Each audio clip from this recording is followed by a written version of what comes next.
side.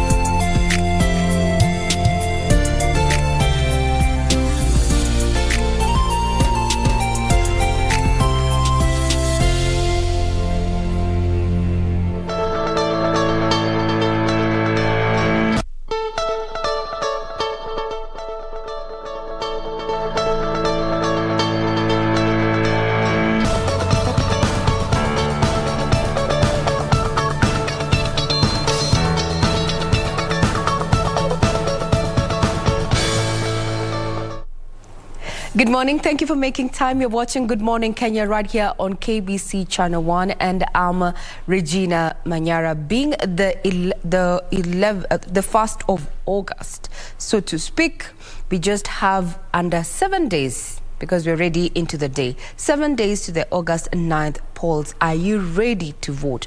Better yet, is the electoral body, that is the Independent Electoral and Boundaries Commission, ready to conduct a free and fair election? Given the statement that was made public over the weekend, is that the electoral body is ready to deliver that, and has asked the media to also be a key stakeholder in the broadcast of those particular results there. Now, the media will have access to all the 46,229 polling stations and 290 constituencies in as far as the tallying centers are concerned, as well as 47 tallying centers and the National Tallying Center. Well, that is just but a sneak peek in regard to what the IEBC has laid down as far as broadcast procedure of the elections that are just but 7 days away. Being the 1st of August also, President Uhuru Kenyatta now has exactly 30 days in office. It is the home stretch. Will it make a difference? That and so much more is going to be tackled in the course of this particular programming. Glad to have you on board. Well, let's bring you up to speed with those stories that have been making headlines in the last 24 hours. Now, President Kenyatta on Sunday officially launched Kenya's iconic Nairobi Expressway after 2 months of a successful public trial. The president also commissioned the revamped Nairobi Eastern Bypass, which includes 5 new major vehicular crossings and 6-lane dual carriageways at the busy sections of the road. Speaking after launching the major projects, President Kenyatta emphasized that infrastructural development is key to opening up opportunities for Kenyans. President Uhuru Kenyatta has expressed optimism that the Nairobi Expressway and the Bypass Road will significantly address the nightmare of traffic grindlocks in Nairobi, estimated to cost the nation over 5 billion Kenyan shillings annually in lost productivity, time and wasted fuel. Since we opened the roads for public trials in April, it now takes between 15 to 24 minutes to drive all the way from Mlolongo in Machakos County to Rironi in Kiambu County. Before the expressway, that would have been a journey that would take at least 3 hours, which, if you calculate, is the equivalent of flying from Nairobi to Addis Ababa and back again. The head of state noted that in the short time the Nairobi Expressway has been open for trials, it has already proven its worth by ushering in an era of reduced travel time, increased mobility, reduced congestion and enhanced productivity. We have exceeded the number of vehicles that were expected by a higher margin, meaning that the returns from this project may be even achieved much sooner than had previously been projected. President Kenyatta said the expressway has created a better business environment that will lead to more opportunities for the country's tourism, conferencing and hospitality sector, which employs over 3 million Kenyans directly and another 6 million indirectly. Indeed, this is the first PPP road project in Kenya. The Nairobi Expressway marks the government's pivot towards leveraging private capital to bridge our infrastructural deficit. On the Eastern Bypass, President Kenyatta said the road plays a major role in directing traffic away from Nairobi's central business district, reducing travel time in and around the city. My administration has also upgraded a further 408 kilometers of access roads and related infrastructure in the densely populated areas of Nairobi.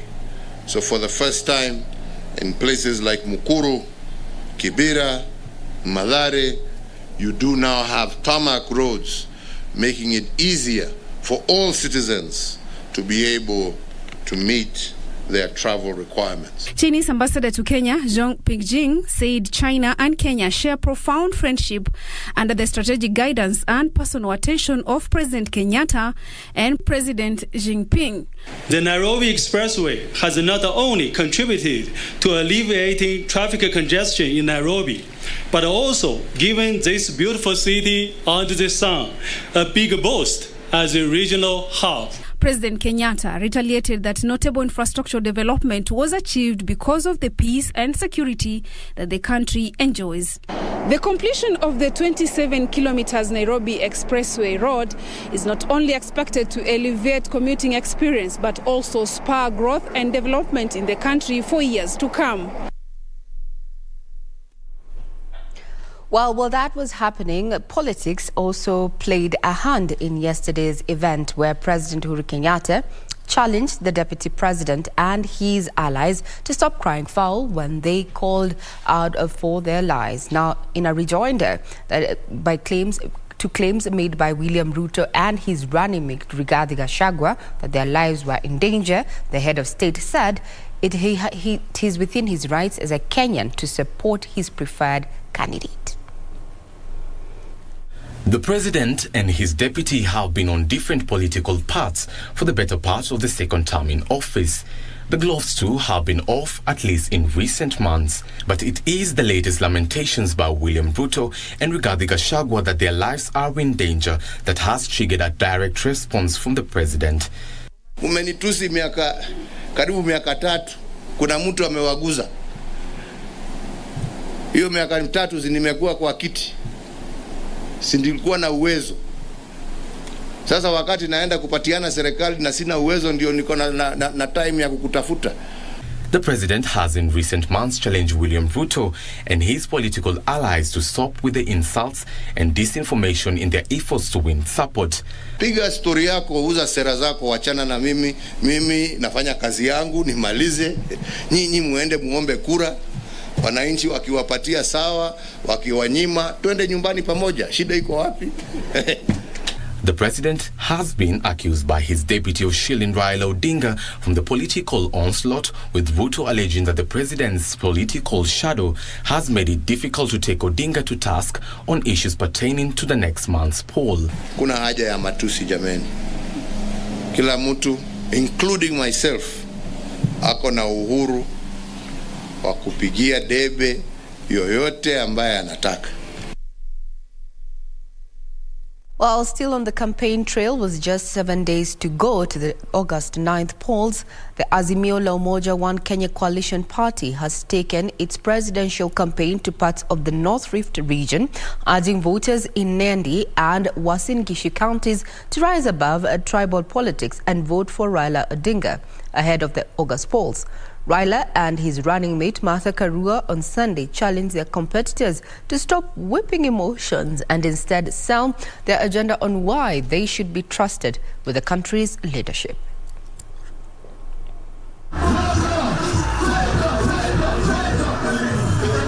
In the final leg of their push for support, Raila Odinga and his running mate Martha Karua took the Azimio message to William Ruto's political bedrock.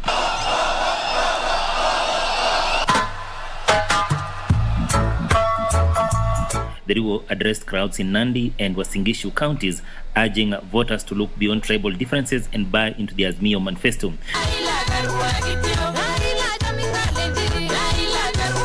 Odinga and Karua struck a conciliatory tone, urging their competitors to remain objective in their campaigns and avoid whipping emotions. Wanatusi watu wanangoja mambo mauaji ili tu kujaribu kupambasha wa Kenya. Lakini wao wenyewe walisema ni wajinga waliisha Kenya hii. Wajinga walisema wajinga waliisha. Mimi namuomba, kama unahofia maisha ya yeyote kwa nyumba yako, tafadhali wapatie askari wa kutosha na kama hawatoshi, wewe bado ni umeajiriwa na serikali ya Kenya, uliza uongezewe. Lakini usiweke nchi kwa hali ambayo si nzuri, ukidai na unajua sio ukweli ya kwamba familia yako imo hatarini. Raila expressed optimism that the government will ensure that the election environment remains safe to allow Kenyans to exercise their right to vote. The right to vote is enshrined in our constitution. Lakini tunaonya viongozi wote tuwe waangalifu na matamshi yetu isiwe ni ya kupotosha wa Kenya. The Azimio brigade asked voters to elect them into office, pledging to fight corruption and ensure prudent use of public resources. Some kilometers away in Kisii County, Wiper Party leader Kalonzo Musyoka urged voters to vet politicians before electing them into office. Mimi nilikuwa vice president wa Kibaki. Si ni kweli? Raila alikuwa prime minister. Martha Karua alikuwa waziri wa justice. Hawa watu wanajua kuendesha nchi. Raila Odinga is expected to head back to Kisii County, Kisumu and Kakamega counties before convening a final rally in Nairobi County. Now, while that was happening in Uasin Gishu, the Deputy President William Ruto maintained that reducing the high cost of living remains his top agenda if the Kenya Kwanza camp wins the August polls. He was speaking on a campaign trail in Western Kenya, and he said he will lower the cost of agricultural inputs and cut off brokers and cartels frustrating farmers. Nandi, Vihiga, Kakamega and Trans Nzoia counties Sunday played host to Kenya Kwanza's campaign trail. William Ruto rallied voters to elect candidates allied to Kenya Kwanza in the August 9th general election. Ndio tumekuja hapa kuuliza kura yenu. Ndio tuweze kuunda hii serikali pamoja na nyinyi Kakamega. Mtatupatia kura zenu. Tuunde hii serikali pamoja. Tarehe 9 mwezi wa 8. Hebu nione wale wanasema tutatembea pamoja na kura zenu. Ruto maintained that Kenya Kwanza has the best plans to revive the country's economy, even as he urged local administrators to maintain ethical standards in the run-up to next month's poll. Kila mfanyikazi wa serikali, kutoka chief mpaka yule mkubwa, kazi zao zinalindwa na katiba ya Kenya. Hakuna mtu atawadhulumu. Sisi kama Kenya Kwanza, ndugu zangu, tumetembea Kenya mzima, na hapa Trans Nzoia na watolea kofia, kwa sababu Trans Nzoia mko mbele. Nataka nifanye usawa, kila mtu apate nafasi kufanya kazi kwa county government of Kakamega na sio marafiki zetu peke yake. We are going to deploy 200 billion shillings every year so that we can grow our textile, our leather, our wood industries, manufacturing, agro-processing, value addition and housing, so that we can give an opportunity to the young people of our country to have jobs, to do business. Ruto urged the Mulembe Nation to support his presidential bid, saying he has taken into account the region's development needs. Muamuke mapema kabisa. Kura yote imwagike kwa debe lake na kwa debe la Kenya Kwanza.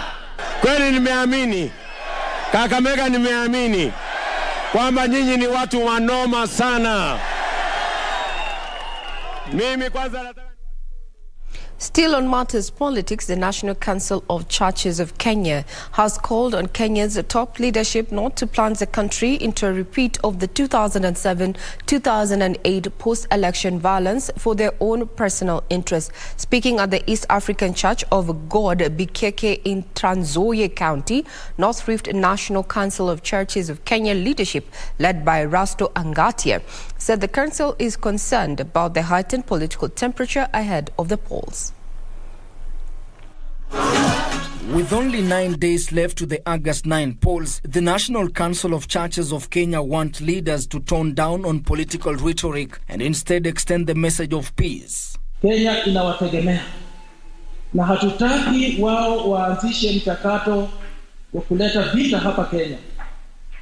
Wakae chini wakubaliane, vile walikubaliana mwanzo wakakuwa marafiki, wakuwe marafiki hadi mwisho, na Kenya iendelee kuwa Kenya. Their calls coming even as a section of Jubilee Party leaders from Kiambu County castigated Kenya Kwanza presidential candidate William Ruto and his running mate Rigathi Gachagua for attempting to whip up emotions ahead of the August 9 polls. Watu wamesense defeat. Wameanza sasa kudistract their attention. Sisi wana Jubilee na Azimio tuna concentrate on 9th. Na tukitoka hapa sisi tutaenda kutafuta kura. And what they want now is to whip emotions and sympathy vote so that they can win the general election. But we want to tell our people nobody is after any other person. There is nobody in Jubilee who is attacking any other parties. Neither do we expect those other parties to attack us. And we ask them to follow the lay-down procedures of airing any grievances that they may have. We will not tolerate any more insults going forward. In Kirinyaga County, 15 vehicles have been flagged off and will go to various stations within the county to help boost security. Zile gari walikuwa wanapeana ni 1250, lakini ilikuwa ni ile lease ya miaka 4 imeisha. Kwa hivyo gari ukiletewa mpya unarudisha ile ulikuwa naye. Juu lease imeisha. Lakini sisi tukiwa na Kirinyaga tuko na bahati juu hata kama tunarudisha ile ya lease tumeongezewa zingine 12. Ningependa kuhakikishia kwamba kazi itaamirika kabisa. Itaamirika kabisa. Na wahalifu chenyo chi motoni. Interior Principal Secretary Karanja Kibisho said the government is committed to ensuring security for all Kenyans. Meanwhile, Mathare parliamentary candidate Benson Gunga has urged voters to elect credible leaders to deal with the state of joblessness in the slum. Na hiyo ni mipango moja nataka kuongea na vijana, ni waweke kwa vikundi, wakiwa kwa hizo vikundi sikuwe registered by the government so that ile pesa ya youth and women empowerment na Uwezo Fund naweza tupa kidogo pale waweze kupata ndio waweze kujiinua. Ngunga is set to battle it out against a host of candidates, some of who are vying under the Azimio umbrella. Now, with just 7 days to go, this is my message to you as a Kenyan, as I am. We need to remember that we are brothers and sisters and we are Kenyans above all. It's a one-day exercise that is going to determine how governance and leadership is going to shape this country going forward. But that notwithstanding, we still remain Kenyans. Be your brother's keeper and do your due diligence when that time comes to cast your ballot. Remember, it is 7 days away, and one of the documents that you crucially need is what you registered with as a voter, be it your national ID card or even your passport. You no longer need an election card to actually cast your ballot. Just your ID or your passport, documents that you used to register for the elections. Now we cross over to the sporting arena, where National Women Beach Volleyball team will play Canada today in their must-win second match of the Commonwealth Games at the Smithfield in the United Kingdom. Now, the Kenyan duo of Gaudentia Magoha and Barisides Agala got off to a false start on Saturday after losing 2-0 to New Zealand. Now, Magoha and Agala, who are making their maiden appearance in the beach volleyball, discipline is lost easily in the first set. We hope that the games set for today, they actually prove their mettle. Here's just a recap of what was happening. That is what was happening as far as beach volleyball is concerned in the Commonwealth Games that are currently underway. Remember, these games began on the 28th of July and will culminate on Monday, the 8th of August, just before we take to the polls. Further details are available on our website. Now, back home, Trailblazers enhanced their chances of topping the Kenyan Volleyball League table after beating Prisons Kenya by 3 straight sets in the Volleyball League playoffs at the Nyayo Stadium. Now, Prisons Kenya took an early lead, but Trailblazers equalized minutes later to win the first set 25-23. Trailblazers dominated the subsequent sets, winning the second and the third sets against 25-19, 25-21. After the win, Trailblazers moved to the third position behind GSU and KPA and second place respectively.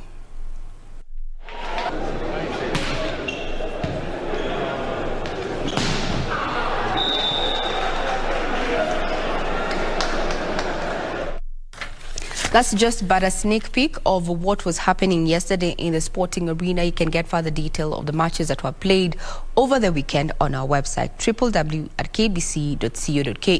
We take a quick breather. We'll be back with what is making headlines in the various dailies. Do not go away.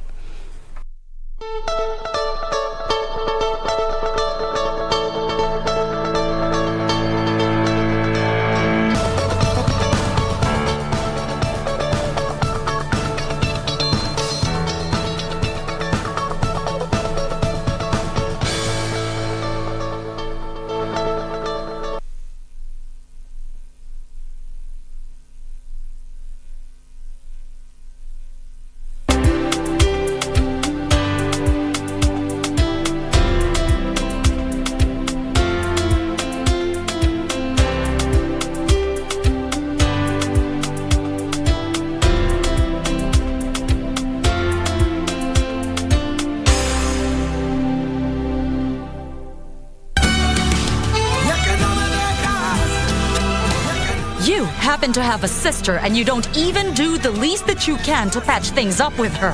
Just try to get closer to her. It's something that I really don't know how to explain at all. It's something that I feel inside my chest. I ask you to forgive me. I also came here to see my son so that I could apologize to him just as you did, my dear.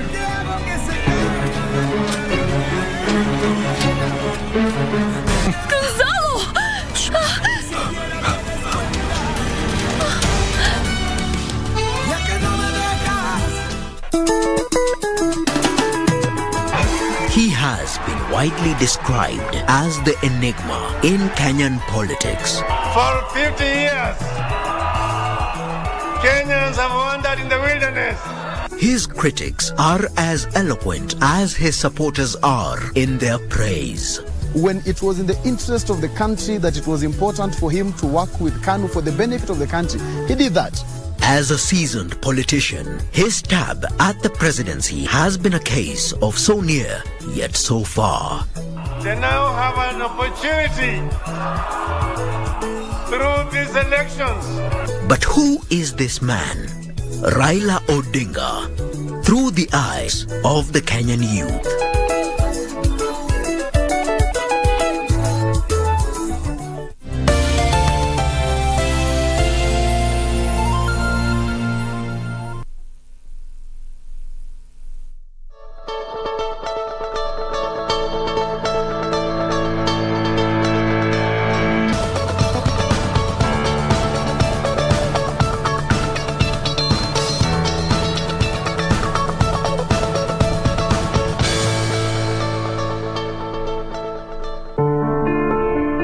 Daybreak at the Gogoni Forest Station, Kwale County. Officers fallen!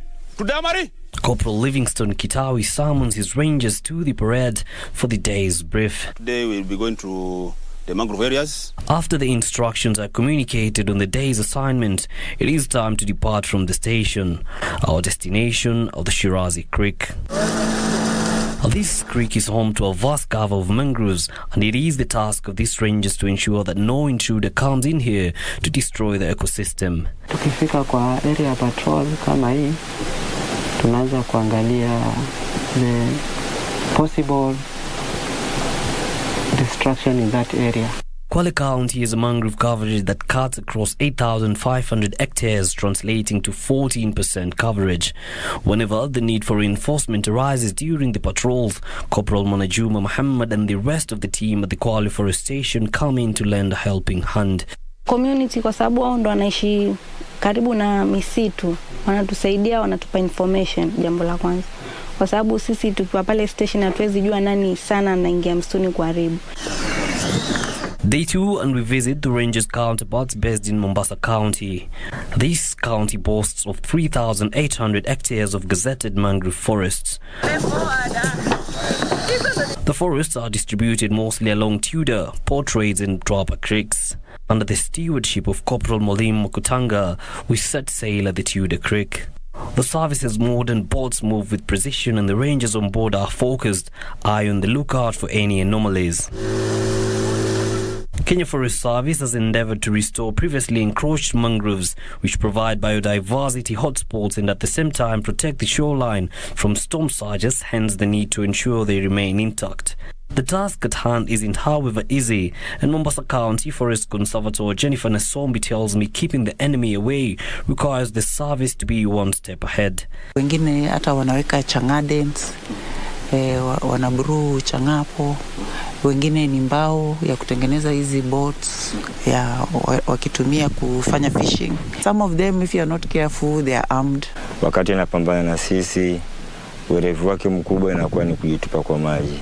Ukisema utamwengeji kwa maji, huenda ikafanya hasara, maybe huenda akakufa kwa maji.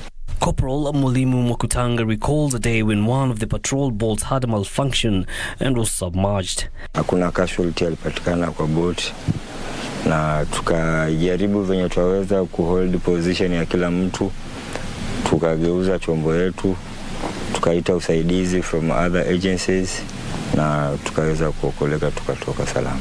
The combat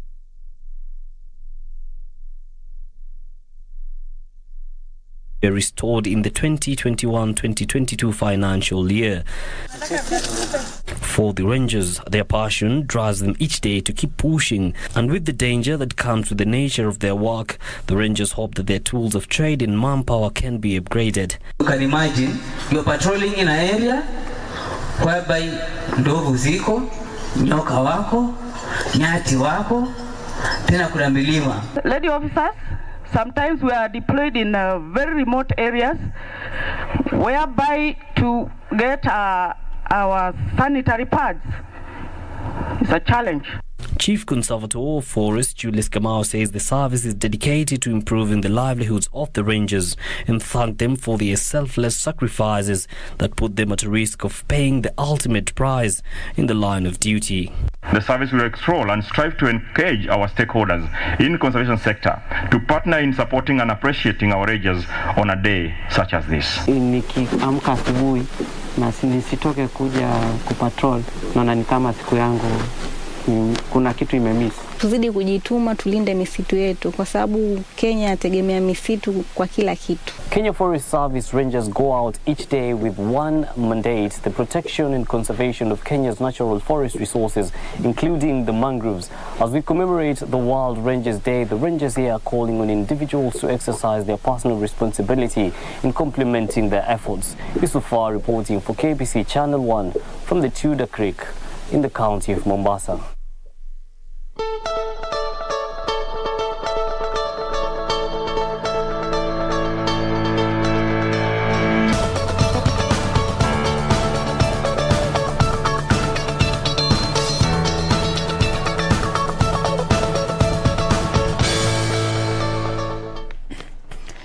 All right, let me now take you through the front page of the Daily Nation. As always, the hashtag still remains to be Good Morning Kenya on Twitter.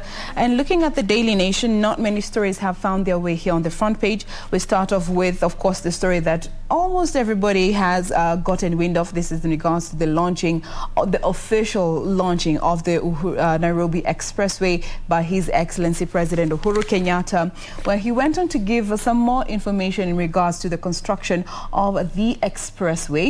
Now, this particular story has been captured here on page 8 of this daily, where President Uhuru Kenyatta commissioned the Nairobi Expressway as well as the Eastern Bypass, and he went on to give us some more information about it regarding the finances that went into this particular project, which is one of the biggest projects that our country has witnessed this far. He said the construction costed an estimated 70 billion Kenya shillings, and he clarified that this particular project was not financed by the government or any debt to the country. So he went on to say that this is the first ever public-private partnership road project in Kenya, and it was done by the China Communications Construction Company. They were tasked with the project to design it, to finance it, build it, and maintain it for the next 30 years as they aim to recoup the investment that they made into this road and also gain some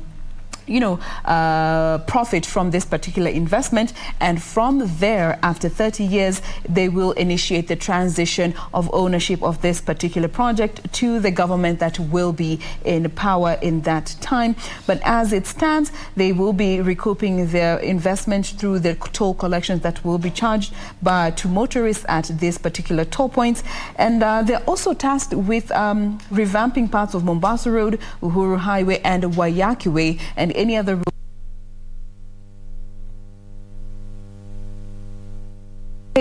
And he also went on to congratulate them for finishing this project in half the time that was estimated. He did point out that they were meant to start and finish this project in a period of 36 months, but they were able to do it in a period of 18 months. So that gives some more clarification in regards to that particular road. Now, coming to the back page of the Daily Nation, as we prepare for the general elections, today being the 1st of August, here there is a piece concerning schools, where schools are set to close for a week in order to pave way for the general elections. And this is a provision that has been accommodated by the Ministry of Education to have a long half-term break in the academic calendar, since most of the public schools are going to be used as tallying and polling centers. Now, this particular break is set to start this Friday and will run for a week. But this, however, could also be disrupted further following the results of the presidential vote. And this is a factor that has also been considered by the ministry. And remember that this term was only set to run for 10 weeks. That was set to come to an end on the 16th of September. However, those dates might change as we progress with this particular preparation and having the general elections as well. So that is the story that has been featured here on the back page of the Daily Nation. Now, another story that is not on the front page, but it is of national interest, is in regards to some statement that was made by Agricultural Cabinet Secretary Peter Munya yesterday when he was accompanying the Azimio team in their campaigns. He spoke in regards to the state of, or rather the shortage that we are still experiencing in regards to maize flour in the country. And he went on to point that, or rather send out a stern warning to millers whom he accused of hoarding maize flour.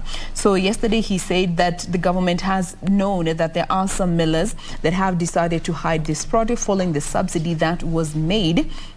And he said that as of today, the government will start tracing those who are hoarding the maize flour, and they will be arrested and arraigned in court and face charges due to this particular move that they're making, which consequently is also putting a strain on the common man, because the prices, some prices are yet to go down. Some brands have lowered their prices by the 100 bob that was slashed by the government, but now the government is assessing where they are hiding, and they will be arresting and taking these particular individuals to court to face charges due to this particular hoarding that they are doing. So that is basically the front page of the Daily Nation. Not many stories were captured here, but let's have a quick look at what the Star has for us this morning. Victor.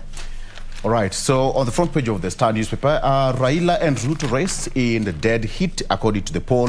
Raila and Ruto race in the dead heat, according to the poll. Ratings show that the candidates' support bases have declined, with Odinga registering a 2.6% drop. This according to the Radio Africa findings, showing that neither of the two will cross the 50% plus one threshold. According to, if elections were held today, William Ruto, that is the DP, would garner 45%, Raila Odinga would get 44%, George Wajakoya 2%, undecided voters 9%. That is according to the Star newspaper. My husband left me because I was diabetic, says mom.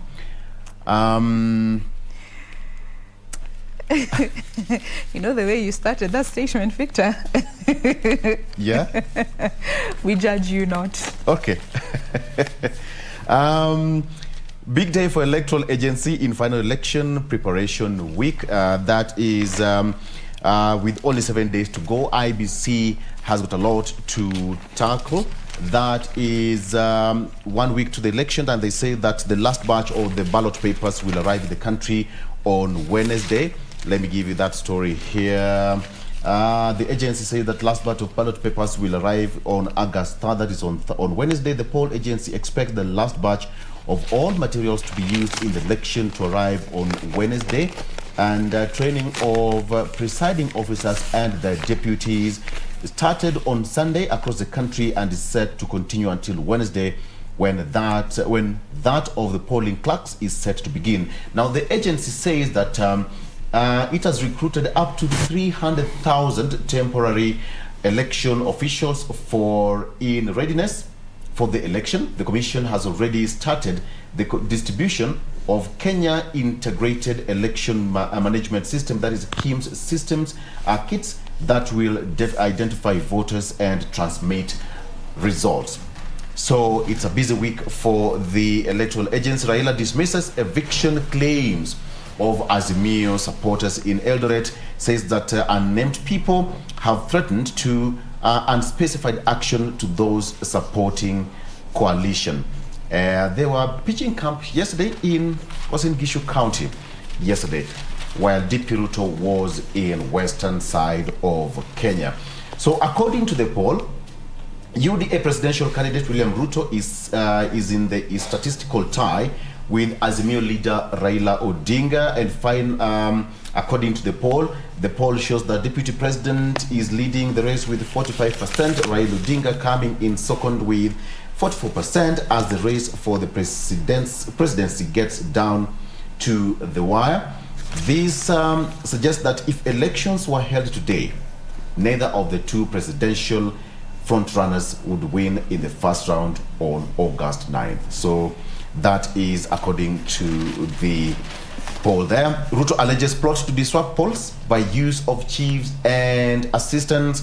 UDA presidential candidate William Ruto yesterday sustained his offensive against President Uhuru Kenyatta, saying that accusing him of planning to disrupt the polls. Ruto said that he was aware of plans to use the chiefs and the assistants to recruit people in polling stations to cause mayhem on the voting day in a clear scheme to manipulate voters in favor of Raila Odinga. That is just but a brief on the Star newspaper. Quickly on the Standard, numbers that show the huge task for IEBC.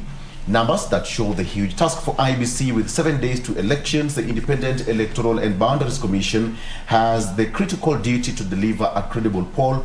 The logistical enormity is unprecedented.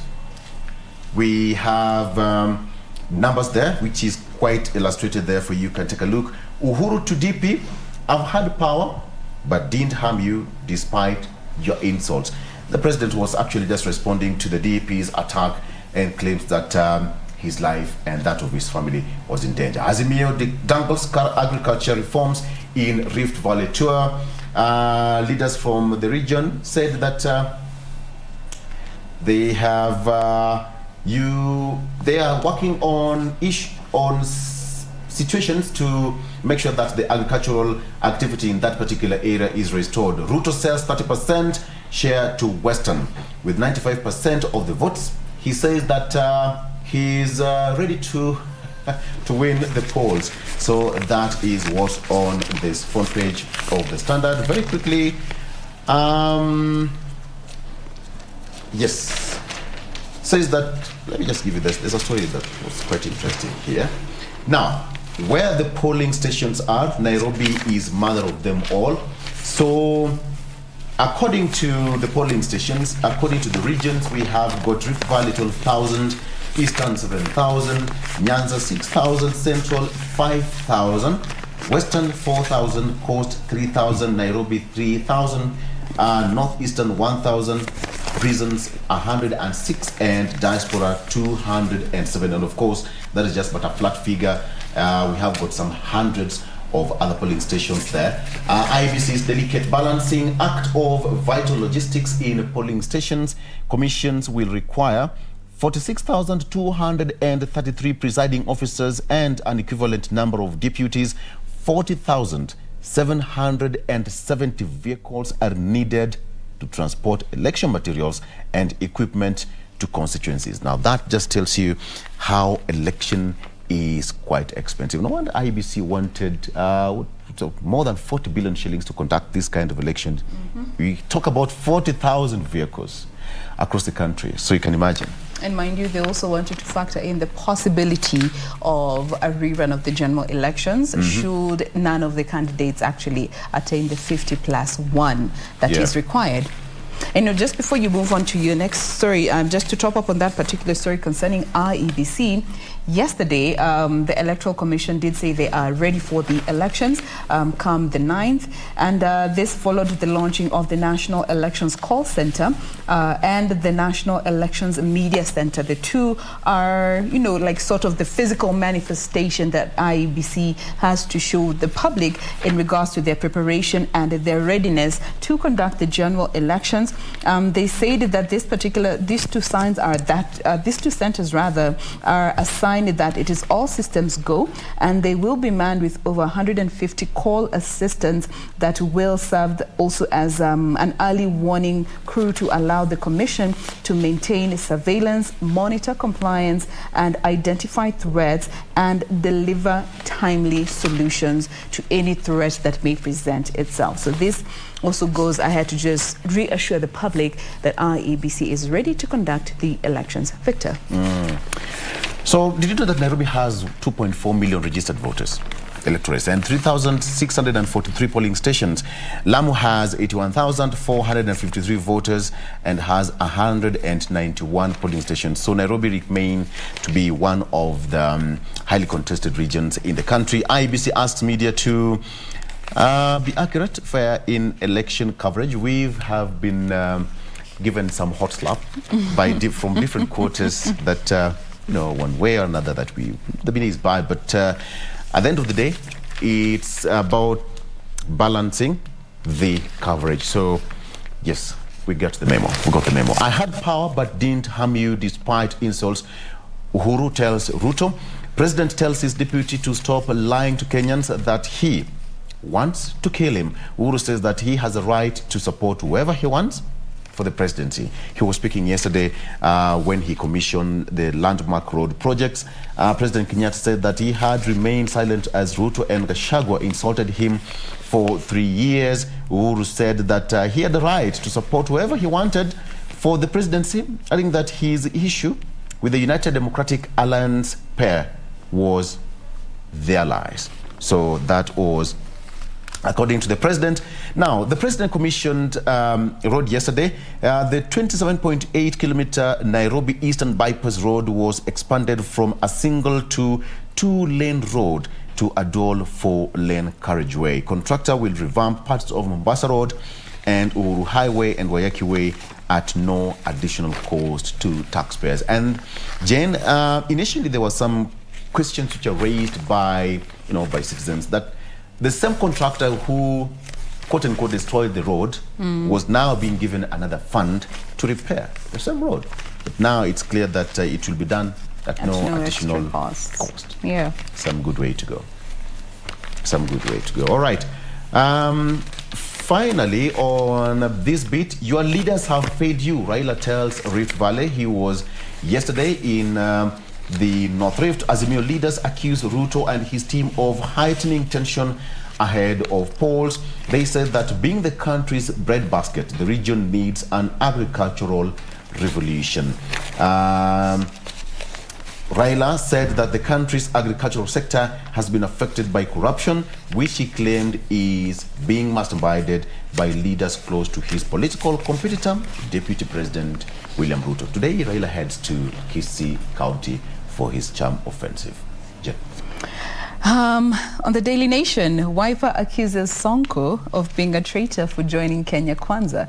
And we all know what was happening on the social media platforms the better part of yesterday, following the defecting of Mike Sonko from Wiper, which is part of the Azimio coalition, to joining UDA, which is under Kenya Kwanza. So according to the Wiper movement officials, they are now accusing former Nairobi Governor Mike Sonko of being a traitor, saying that he joined the party only to shield himself from any political wars that stemmed from his impeachment that goes back to the 3rd of December 2020, and that he was just using them. But on the other hand, Mike Sonko says that he ditched the Wipe Up outfit due citing frustrations by powerful individuals who were out to stop his gubernatorial bid in Mombasa. Now he has joined the UDA party, which is under the Kenya Kwanza coalition, and they still go on to say that all this time he was a supporter of DP, Ruto and UDA, but decided to take advantage of the kindness that was extended to him.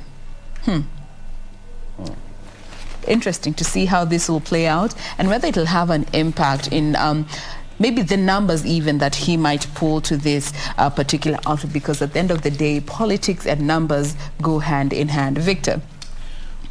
All right. Okay. So I'm told that we need to take a break. Yes. At this particular point, yeah. Constitution span lasts for about 15 minutes. So if you give it too much reading without a break, you'll be bored. All right, let's take a break. When we come back, so much more after this.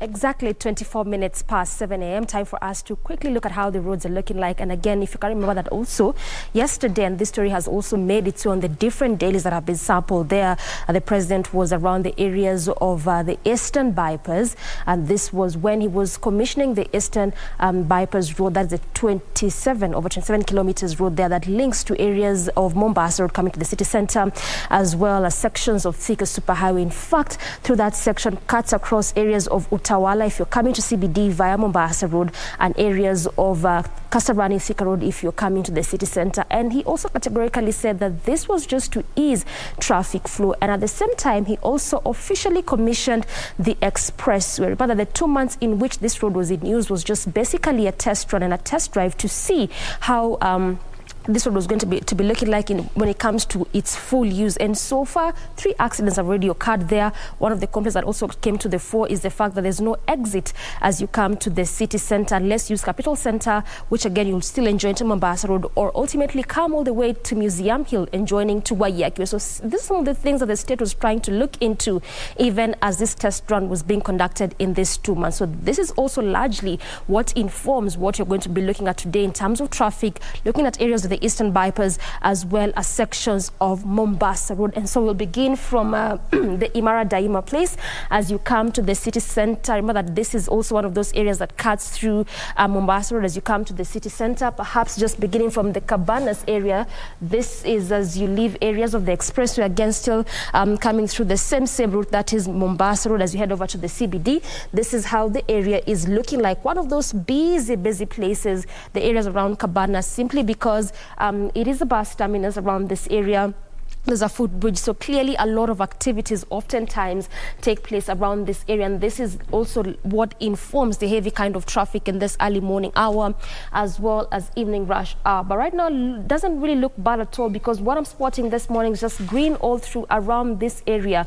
Normally around this time, oftentimes you'd really just be seeing more of the maroon and with the red color, clear indicator of heavy kind of traffic, either not moving at all are moving at a very, very slow pace. But again, it looks like the expressway is really serving its purpose very, very well, because also around these areas where you get to have that entry point if at all you're coming to the city center and you intend to use the expressway. So this is how the area is looking like, both as you head over to the city center and also as you leave CBD, still coming through Mombasa Road, heading to areas of Cabanas, still again through areas of Imara Daima, cutting through that entire section up until areas of Longo, as well as Athi River, and even just before that area, still sticking with Mombasa on this other side, again moving at a very, very swift pace. So again, just clearly it shows you that the expressway is and has been a good alternative for Kenyans, particularly for those that really have or want to head to their place, to the different places they're going to, very quickly. So this is how the road is looking like on this other side of Mombasa Road. Still nothing is happening there in terms of heavy traffic, moving at a very, very swift pace. And just as I mentioned, this is actually being witnessed on both lanes. So simply means, when I talk about both lanes, simply means as you leave areas of Mombasa Road, also leaving, the outskirts of Nairobi, areas of Machakos, Mombasa, coming to the city center, still through the same route. And also as you leave areas of city center, Wayaki, we're still coming through the entire Mombasa Road, that particular lane. So this is just basically what I mean when I say on both lanes of this route. But just slightly after Imara Daima, next to GM or General Motors, around that intersection there, that's where we're really beginning to see traffic building up just slightly. This is how the area is looking like, and clearly you can see the cocktail of colors there, a clear indicator of the intensity of traffic around different areas, just particularly on this specific place. This is how it's looking like, particularly as you head over to the city center, a bit of a gridlock there, moving at a very, very slow pace. On the other side, as you branch off to GM there and joining to Enterprise Road as well, just a bit of a traffic moving at a clearly also very slow pace, particularly on that lane as you leave areas of Enterprise. That is also coming from areas of House of Manji, areas of Donholm, as you head over to the city center via Mombasa Road. On the other side, so this is as you leave Mombasa Road and joining to that particular route, going to those areas that I've mentioned on that particular section, moving at a very, very swift pace. So again, for our viewers living areas of Mombasa Road and you are not using the expressway and you also need to reach the places that you're going very quickly, then this can also serve as a very, very good alternative route for you.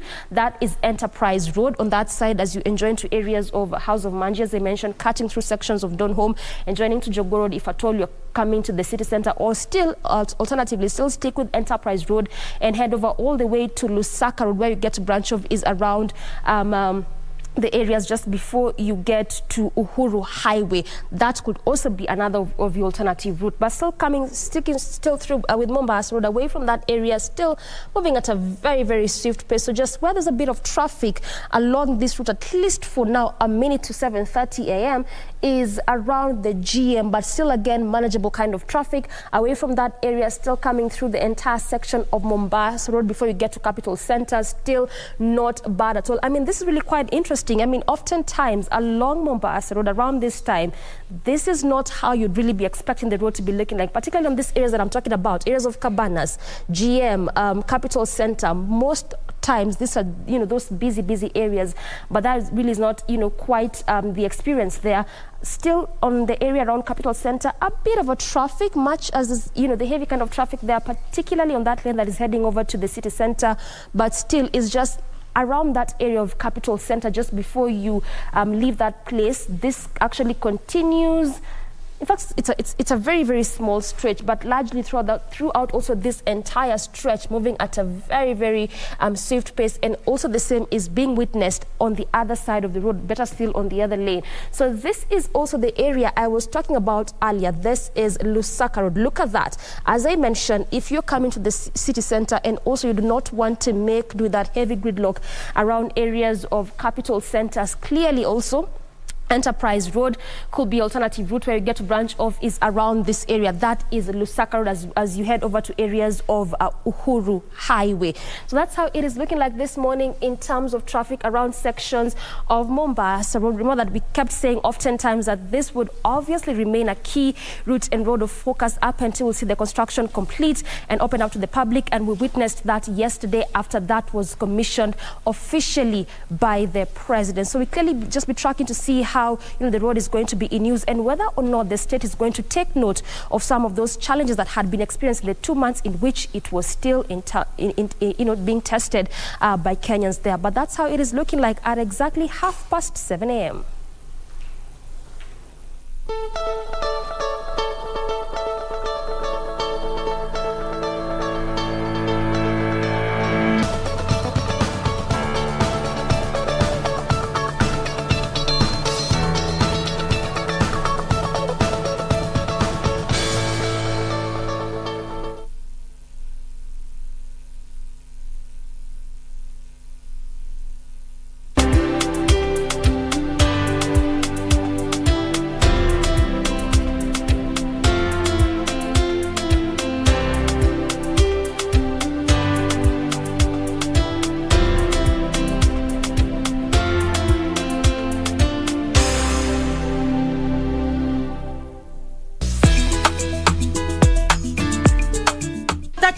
Wewe na isitoshe utaosha hata vyombo. Mimi nioshe vyombo mimi? Hata unacheza. Mwanaume mzima mimi nioshe vyombo kwa sababu ya kukula chakula ya hoteli hii mimi. Wait. Mogaka. Kwa ofisi. Plani umepita. Tangu lini mnaekea mimi michele hivi kama patko? Chukua nyama rudisha huko. Mimi unapenda kusumbua sasa. Sipendi kusumbua na leta bwana. Kwa mtu mimi nataka uchafue. Nani nionyekaje jema yake saa hivi?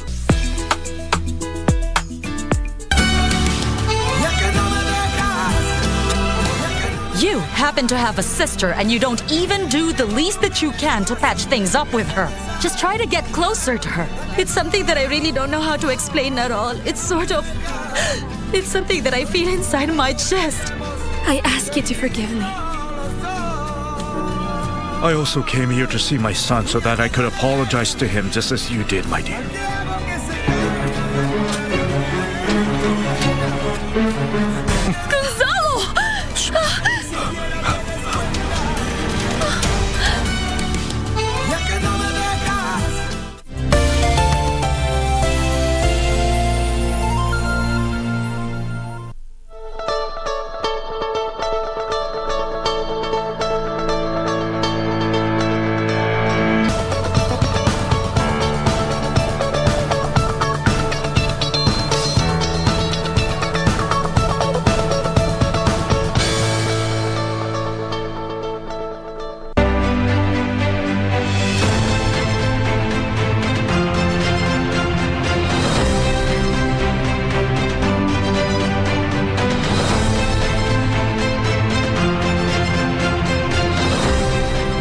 Dr. Munywa Waiyaki. He was President Jomo Kenyatta's most trusted minister. Born in 1926 from the lineage of the legendary Chief Waiyaki Wahinga, he died in 2017, aged 91. He served as Minister for Agriculture, Minister for Foreign Affairs, and MP for Kasarani. Since President Jomo Kenyatta hated flying, the minister became the face of Kenya abroad. As Kenya's first indigenous medical doctor, Dr. Waiyaki found space in Kenyan politics after he was picked to be Kenyatta's medical doctor. Attended Alliance High School until 1945, then South Africa's Adams College. He arrived at Mombasa by sea from South Africa in 1951, after which his father introduced him to Jomo Kenyatta and Mbiu Koinange. A week before President Kenyatta died in 1978, he asked Dr. Waiyaki to summon all the foreign ambassadors and high commissioners. The meeting took place hours before the president collapsed in Msambweni and lasted less than 10 minutes. Dr. Waiyaki was in the Kenya Educational Trust Committee led by Tom Mboya, which coordinated the famous airlifts to American universities. The others were Dr. Gikonyo Kiano and Mr. Mwai Kibaki.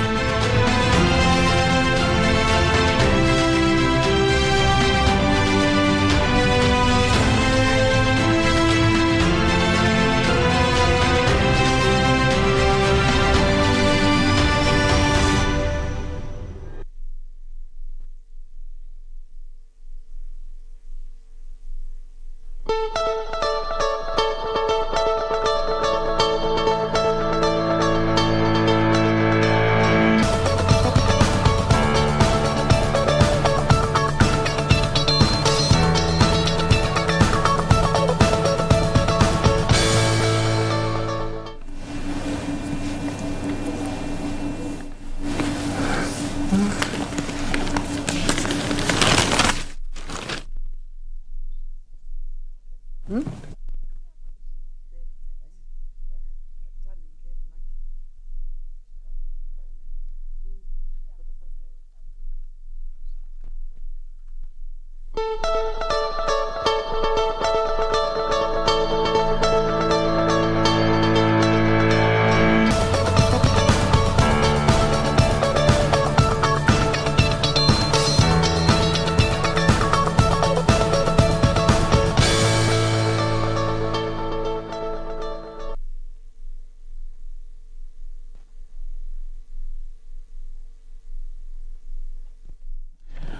right, and now welcome back. Now let's take a look at what we have on the political landscape. It's now Iron Politics with only 7 days to the polls. A lot is happening across the country. The politicians still crisscrossing the country. We call it the final lap. And to the IBC, it's now their time to prepare the last time for the polls. And yes, we have to get it right this time around. In the studio, I have got Rose Muller, who is aspiring to be the governor of Machakos County. There you have her. Welcome to the show, Mheshimiwa. Good morning. As well as we have got Philip Chebunait, who is a lecturer of Communication, University of Eldoret. He is also the UWASU Secretary General, University of Eldoret chapter, as well as strategist William Samoei Ruto presidential campaign. Welcome to the studio, Philip. Thank you very much. Let me start with you, Rose. Now that it's ladies first. How is Machakos? Oh, Machakos is okay, but there's a lot of work to be done. Right. Yeah, because first I want to say thank you very much for inviting us this morning. Sorry I'm late because I had another meeting from 5 a.m. I just want to say, as a party leader, Empowerment Liberation Party, and seeking gubernatorial Machakos, Machakos for the first time has turned out to be a very, I can say chaotic somehow, because as we talk now, the main concern Machakos is in a mess. And I'm saying this with due respect because as we talk, there is no electricity in the general hospital, level 4 hospital. And it's very sad because people with the patients in ICU and the premature babies, they've been told to take them to other hospitals, private hospitals, and we know very few can afford. I just want to say, Machakos is not where it should be. It is now. Because their systems are not working. Talk of health services, water, there's acute shortage of water, there's food shortage. I think I can say we have a lot of work to do. And then when you think of the people who are seeking the gubernatorial, yes, we can see there's a lot of anarchy. Because the other day we saw people had assembled for prayers, but then it turned out to be chaotic. I just want to say we are not suffering Machakos because of lack of representation, because in general, Ukambani have been represented very well. Yes. From national level, the only thing we have never got was our president. But we have had deputy president, chief of staff, we have got CSS, governors, and up to MCS. So it is a lack of poor leadership. That's all I can say. Representation is not an issue. It's lack of poor leadership. And more so when you say, I can say it is people went and they did not work as a team. And that's why we can see Machakos is in a very bad state. Okay. Yeah. We have got 7 days to go, and you're taking the mandate from the electorate. And we'll wait to see how you're going to deliver. Yeah, I'm seeking. Thank you. That is a very good question. But what I can see is that the people of Machakos, they have to decide because there is a lot of property in Machakos. Yes. There is a lot of unemployment. And the people of Machakos have suffered. And I say this with due respect because when I go around, the people who are mainly affected are the men of Machakos.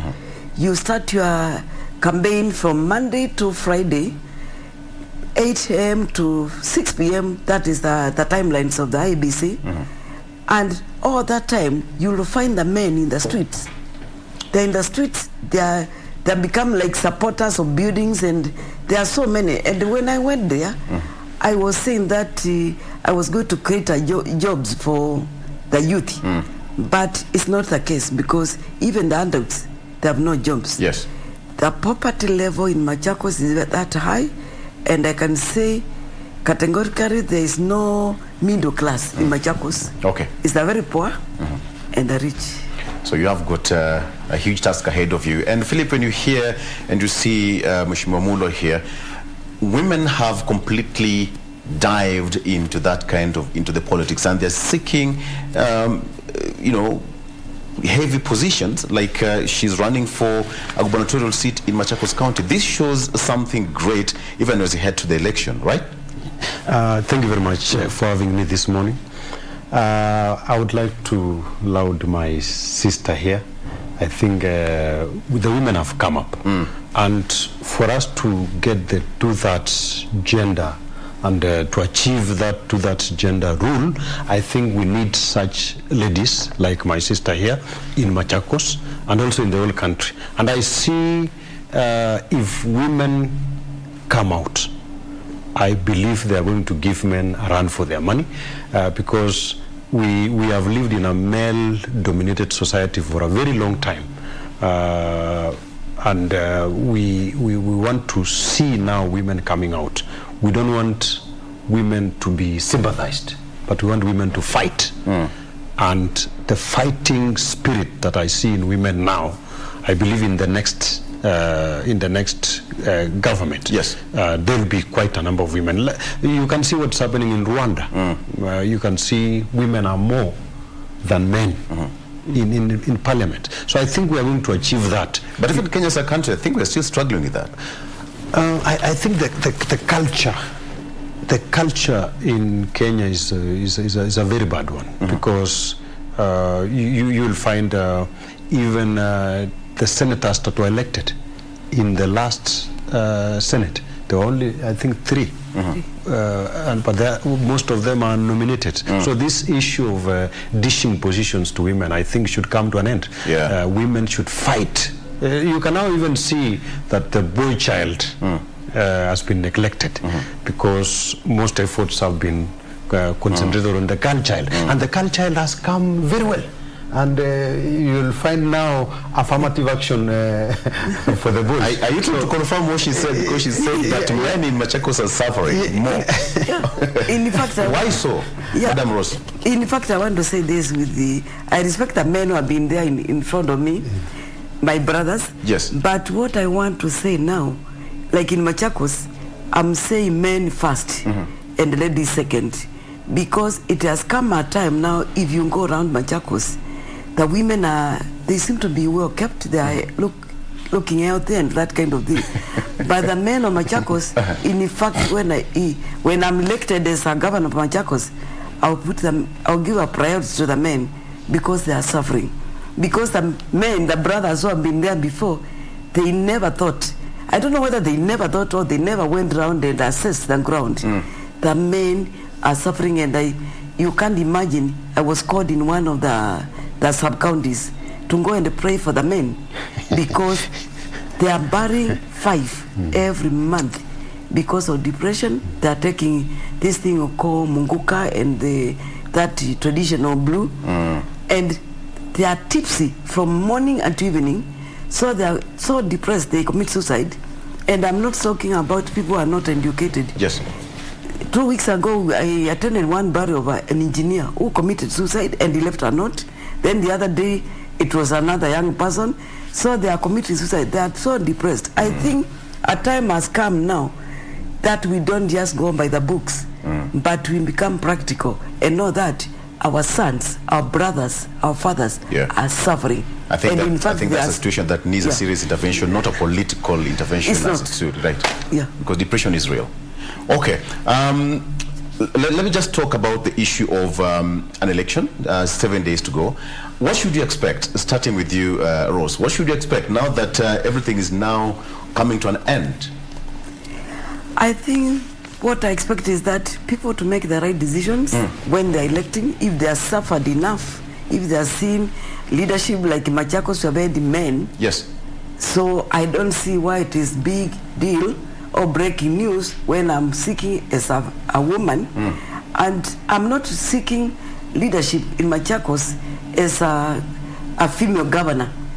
Yes, because I'm a woman, but I'm going as a leader so that I can, because I connect with their suffering, I'm transparent, I'm honest, I'm approachable, and I'm competent, and I know their needs. And do you think the nation is ready, as Kenya, as a general? Do you think we are ready for this poll come 9th of August, just next week? Yeah, the nation is ready for the election because we have been given enough ample time to campaign, and you don't need to convince people so much to vote for a certain person, because they know their needs, they know their suffering.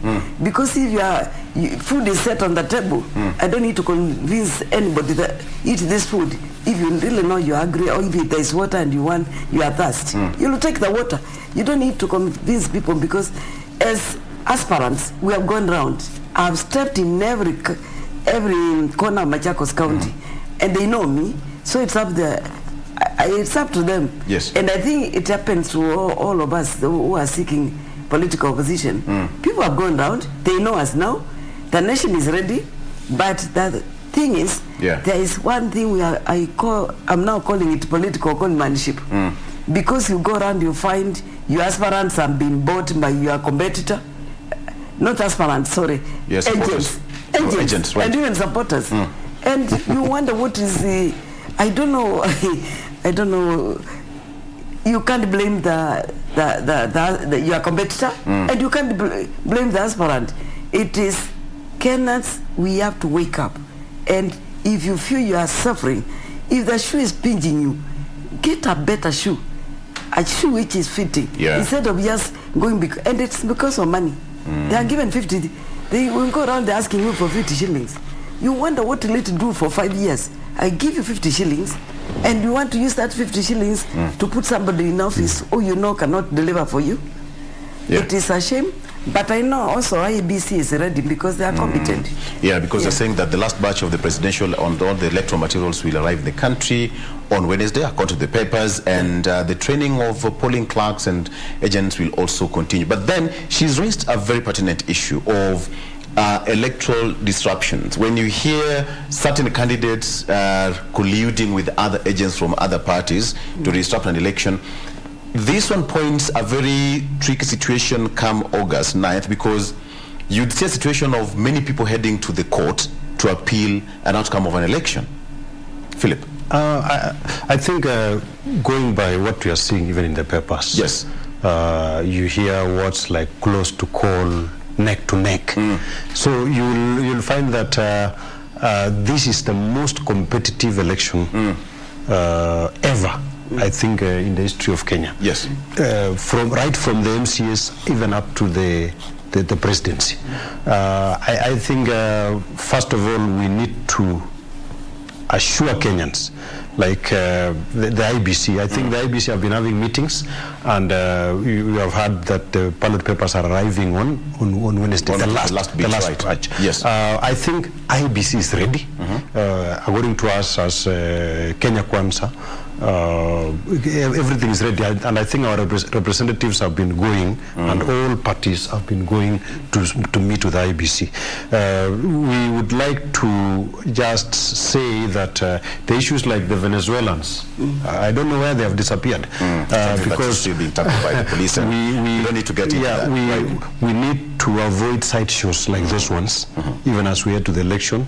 Talk to Kenyans, and the IBC should daily now have press briefings. I saw them opening a media center yesterday. They should talk to Kenyans every day and assure Kenyans that there will be no rigging. Like, we don't want to see the clips that we have seen, people that I think they are fake clips. We don't want to see such things. But we usually see such kind of clips, electoral cycle. I think they need to be dismissed. Kenyans should be told that, especially the aspirants like my sister here, put in effort and that finishing strength. They need to show and assure the voter that they are winning this thing. Like for us, we want to assure Kenyans that our side, Kenya Kwanza, is winning this thing. So that spirit that we are winning should come out. They should also prepare agents very well. It's unfortunate that some agents are being bought, but they need to go into the finer details of an election. Like now, the presiding officers and the deputies, the training will end on Wednesday. They need to go for the, like they normally say that those who vote don't matter in some places, but those who count, the counting, the procedure, the process, they need to be keen in the last process and also monitor the processes. When the ballot papers will be leaving Nairobi, they need to know. They need to know how many officials will be in a polling station. They need to know even the number of voters. Which IB said that everything is taken care of, and so every polling station should have a maximum of 700. So I want to tell the candidates that they need not only to concentrate on campaigning, they need also to check that the result will be genuine. They need to look at the IBC processes. All right. That will be very important in this last week. I hope Mheshimiwa has just picked that, because now she's a contestant and you've given her free consultation. But then, Mheshimiwa, consultation, because when you talk about agents being compromised, what have you done about it? Have you reported? I think sometimes you leave people, the democracy. If you agree to be compromised, it's okay. But it will reach a time when you cannot handle it anymore. So what I'm doing is that we are talking to them, we are giving them civic education. Like today, the chief agents of Machakos, they are going for training at 2 p.m. with the IBC. I think the best thing, I believe if somebody wants to leave, let them leave. You can't force somebody to work with you. And the earlier they leave, the better, so that you can get another one. So I decided, let them go. Those who want to go, then you take the others. Because there is a limit you can take. There are enough people. My concern is that the people of Machakos, particularly Machakos, I'm just telling them they have suffered. They know what they are going through because there is no system which is working. I want to say this, and it's very sad because Machakos is one of the wealthiest counties in Machakos, in the country. One of the counties. But when you go around, not even 10% is used in that county. As much as we are near the capital city, Machakos is so poor. From Lolongo all the way to Masinga, everywhere, the hospitals are not working. There are no drugs, there are no gloves. As I'm going around campaigning, they want water, clean water.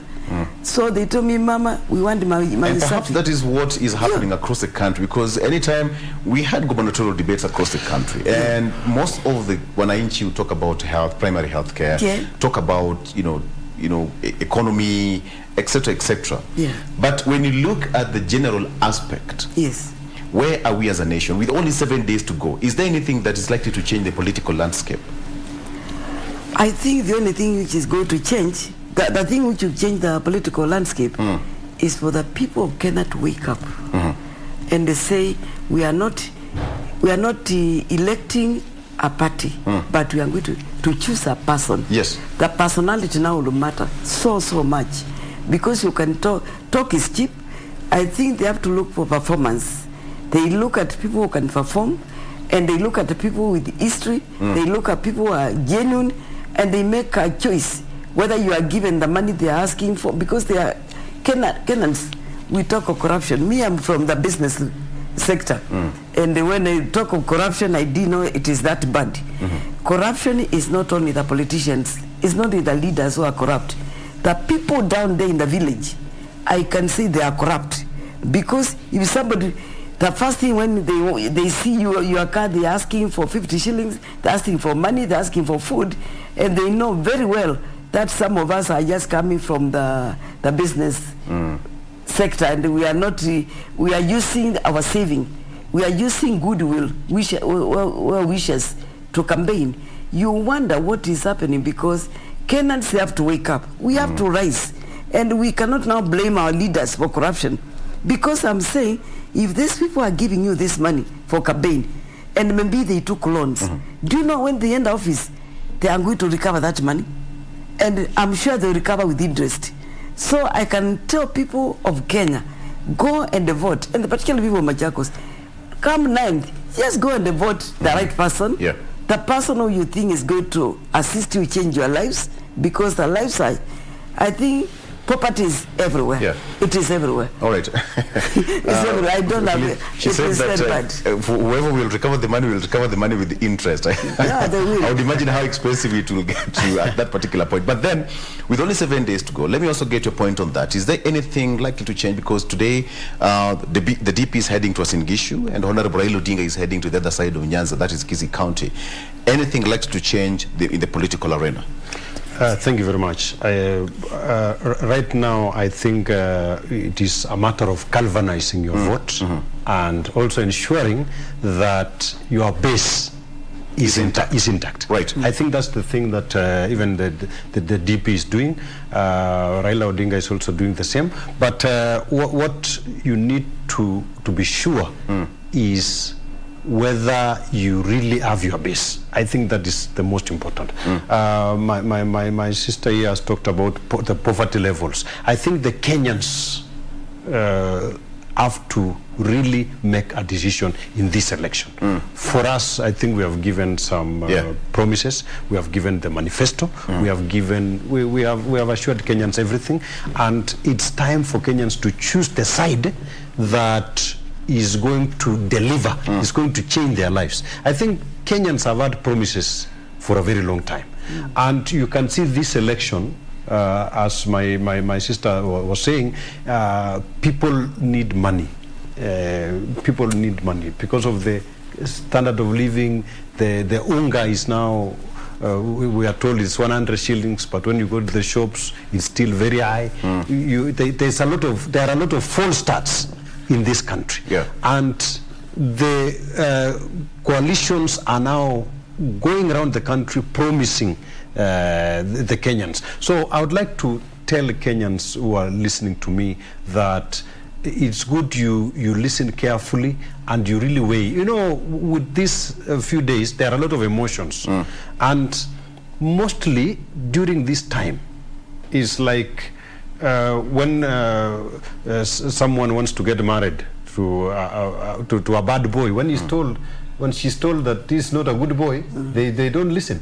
It's only that they learn later that kumbe people were saying the truth. So right now there are a lot of emotions. Election in Kenya is not decided by facts. It's decided by emotions. So right now people are trying to build emotions even as we go to the election, and that is going to get out the vote. But what do you think should be the strategy that politicians should deploy right now? As you said, they should now make sure that their bases are intact. I think right now it's just to whip emotions and to get out the vote. What will really make this Kenyan to come and vote? Like there are some Kenyans who are saying they're going to go for a trip. I met one who was saying he has booked Naivasha, he's going to sleep, he's not going to vote. You see, they start apathy. Yeah. We should make Kenyans to be interested to vote in this election. We should convince them. And I think a time has come, even for us as university lecturers, even as teachers and the others, where we need not be spectators to see just things happening and we are not participating. It is very sad that some people have refused even to vote, and they say that if you refuse to vote, you will be governed by fools. I think you have heard of that elsewhere. Right. Bad leaders will take over. So it's time we participate in this election. The stakes are very high in this election, and that's why you must come out and decide the direction this because country when you say that, yes. I can see the kind of attention Madam Rosemole is giving, because you are an aspirant, and as politicians you are the trendsetters, the agenda setters, and when you hear from such words from him, you'd start to wonder what kind of leaders you as a person or Kenya should have. Because if there is a voter apathy, you would imagine that mark, the 22 million registered voters, will not hit that particular mark. But then what will reflect at the end of the voting pattern is bad leaders. Does that worry you as a leader? I think what I want to add on what you said. Most of the Kenyans said they will not vote come 9th August because of what they have gone through. They have voted people who have not evaluated their suffering, and they are so desperate. They say they will not get out and vote. But when I went to the field, I told them, I'm giving you a new lease of life, particularly in Machakos. I told them I've not been in politics. I'm coming with my manifesto, and I put them through my manifesto, and they connected so much that you could see when you go to a meeting and you want to address them, you see them very attentive, to the extent by the time last week I finished my campaign, the road shows and that kind of thing, the big gatherings and meeting special groups, they connected and they told me, where have you been all this time? So the thing is, the Kenyans, you have to go and sell your manifesto, you have to rate with them and interact with them so that they can know, oh, there is somebody who has got us at heart, because they feel that the people have been ahead of us, they have not been considerate. It's very sad, because when you go and find a family where they have educated 4 children and none is in school, is working. They have educated 5 children, none is working. The parents are in pathetic situation. They are so poor, and then they say then it has affected also the neighborhood. They say, why educate mine when my neighbors educated their kids and they are not working? That way, the education level has gone so much down in Machakos, such that even the government, which is in the office today, they even want me, when you enter office, make sure the education, you encourage them. Okay. So I just wanted to add this. So what there is, we have to go, it is like we are using persuasive language to tell them, go and vote. This cuts across the entire nation. Yeah, it does, because Machakos is not in isolation. It's part of Kenya. So I believe poverty, education, water, and all this, these people saying they don't want to vote, is affecting the whole country. Let me ask you this one, because we've seen direct attacks between the deputy president and his boss, the president. And yesterday, the president, had time to respond and say that, I'm not interested in killing anyone. That's according to his words. He has been in power for 9 years. He had all the powers to do whatever he wanted, but there he is. He never did anything. What do you think that kind of direct attack, or who do you think it will favor, if at all there is? If I may comment on this one, I think it all starts from even the lower levels. You have seen low levels, someone just comment something, and there's a lot. Let's not forget that there's a lot of tension, and when people are under stress, they can say anything. Yes, I think that one, it is between the two generals. Among the two generals, they know they relate with one another, and I do not want to interfere so much on that one, but all I can comment is that if there is an issue among leaders, the best thing is to sit and iron it out, and they iron it out behind the scene, because when it comes out in public, it portrays a very bad image for leaders. So I'm even telling my competitors, we don't need to abuse each other in public, because if you enter office, how do you expect people to respect you? So I think it comes a time when I can advise the leaders of this country to try some things to sort them behind the scene. Just like in a family, you find a father and the husband and the wife, they have issues. You don't address them in front of children, because the image we see you as a father of the nation, a leader of the nation, and if you can't work in harmony, then it shows that we are not safe. So I just want to say, this one, they should do it behind the Okay. What does it portend, Philip? What does it portend to the voters? Because can we just treat it as just politics? Because they've known each other for 4 years. You know the problem, Olo, is Uhuru Kenyatta is the chairman of Azimio. I think that one you're aware. Yes. And so Ruto sees this as a boost for Raila Odinga. So, and I think what the president should have done, he should have learned a lesson from Mwai Kibaki.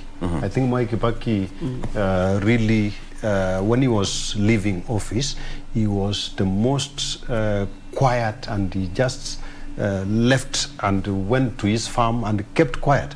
So I think the reason why Kenya Kwanza is seeing Uhuru Kenyatta as interfering is because, you know, when the head of state speaks and says, you will see me in the last 1 week, I'm going to deal with you. I think that is very sad. What the president should, is even older than Ruto. He should call Ruto, make a phone call and say, I'm not interfering. He should even announce, even tomorrow, and say, you see, I've left this politics. I am ready to go home. You saw him doing a farewell at State House, where the staff were even shedding tears. And he even went for the armed forces ceremony. Those are the things we'd like Uhuru Kenyatta to be participating in, and unite the country, tell the country there will be peace, and really leave Raila to square it out with Ruto and Wajakoya and the others. You know, it's like what the president is doing. Like I was watching a football match where I think Manchester were playing with another team, and then after the match was over, I think they had headed to the dressing room. The referee comes back after the VAR and says there's a penalty.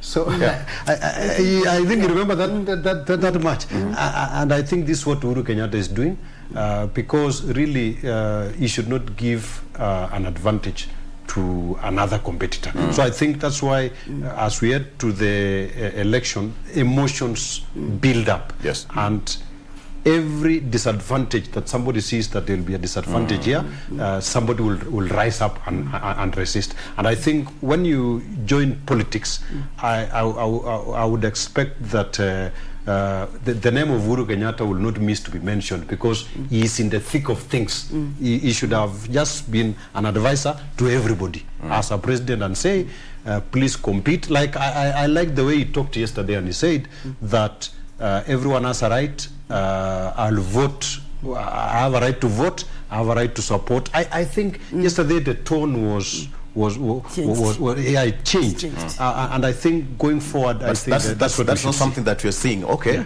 maybe for him it was an isolated case. But then what we see on the political podiums, some of the bites that we have from the political, we can't even air some of them.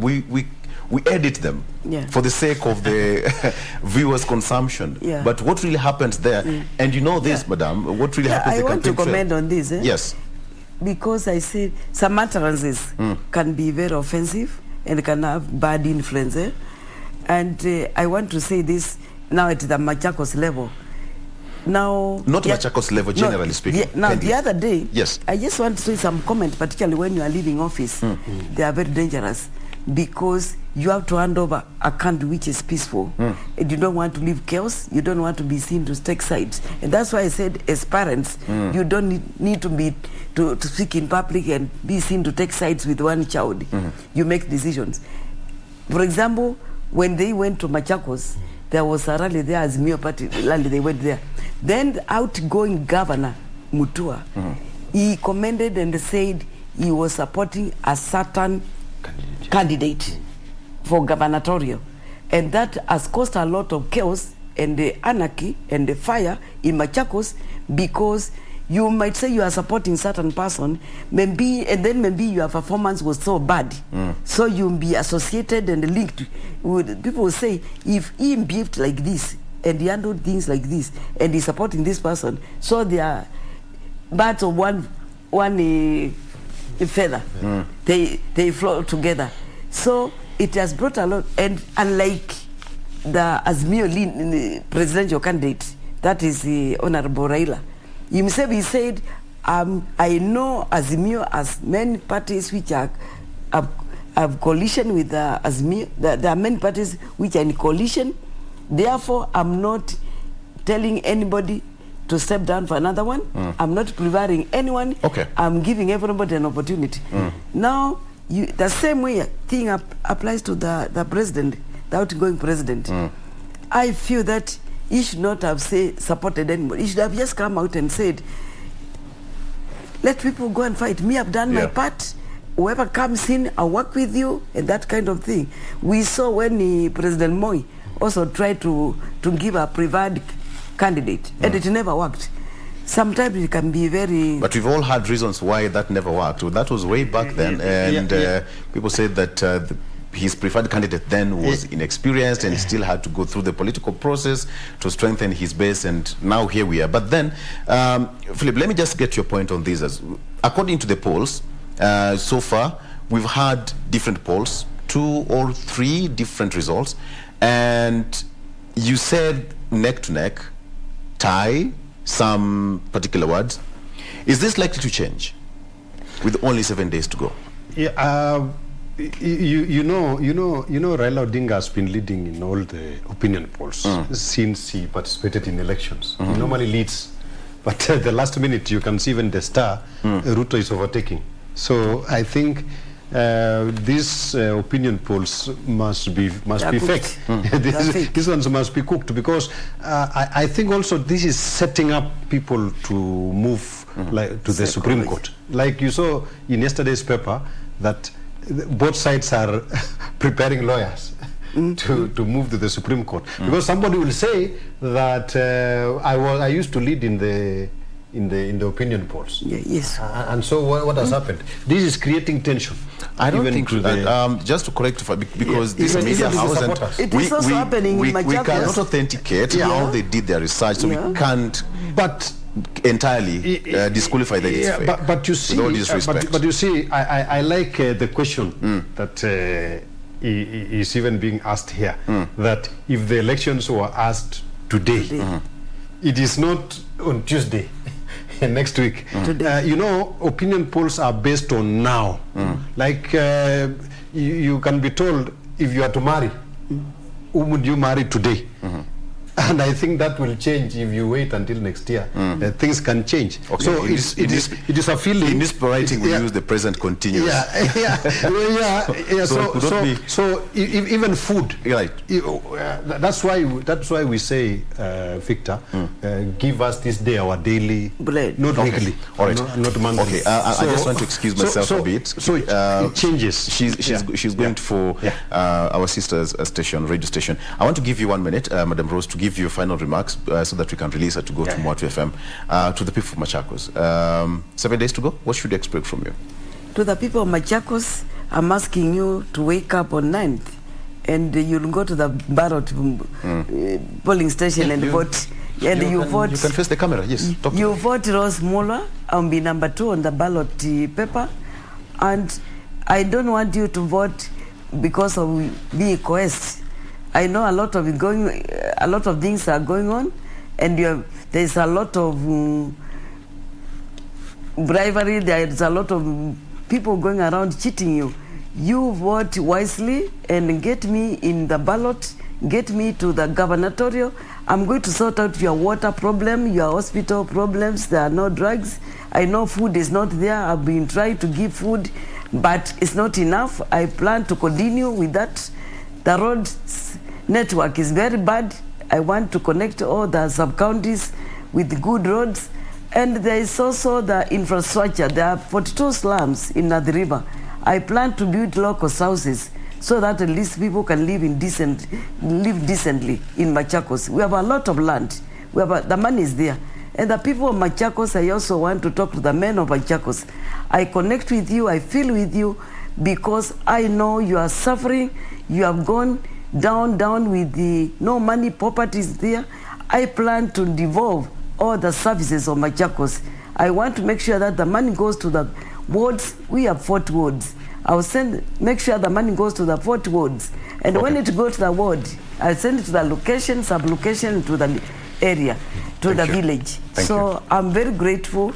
Don't be moved by what you hear. All right. Thank you so much. We wish you all the best. At the end of the day, it's the people of Machakos who will decide. Just a few days to go. So, as you know, KBC, we just wish you all the best. Let's take a break. When we come back, we're still going on with this debate with Philip Chibunet, still with me in studio. Let's take a break. We'll be right back.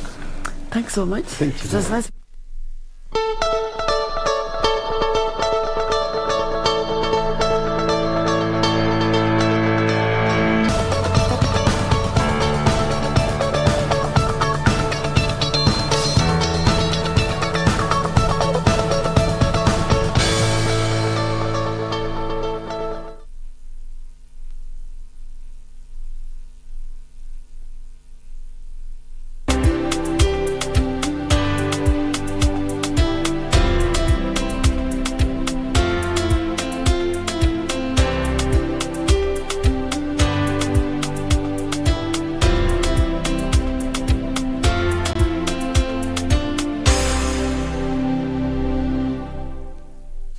2022 Commonwealth Games will be hosted in Birmingham, United Kingdom from the 28th of July through the 8th of August 2022. Team Kenya is set to make its 17th appearance at the Games. Kenya will contest for medals in several disciplines, among them athletics, boxing, hockey, rugby, weightlifting, wheelchair basketball and para-sports, among others. Watch the Games live on KBC Channel 1.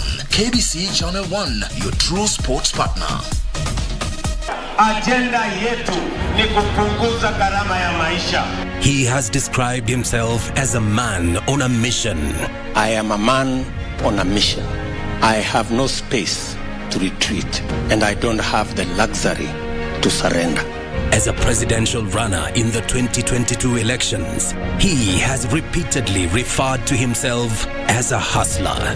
You're the hustler number one. But who is this man?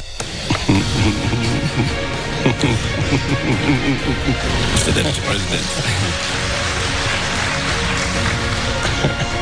William Ruto, through the eyes of the Mwananchi.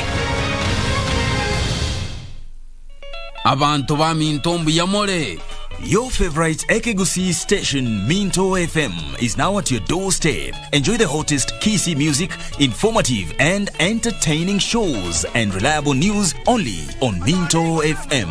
Tune in to Minto FM on 91.7 FM in Nyamira, Kisii and its environs. Minto FM in Nyamira,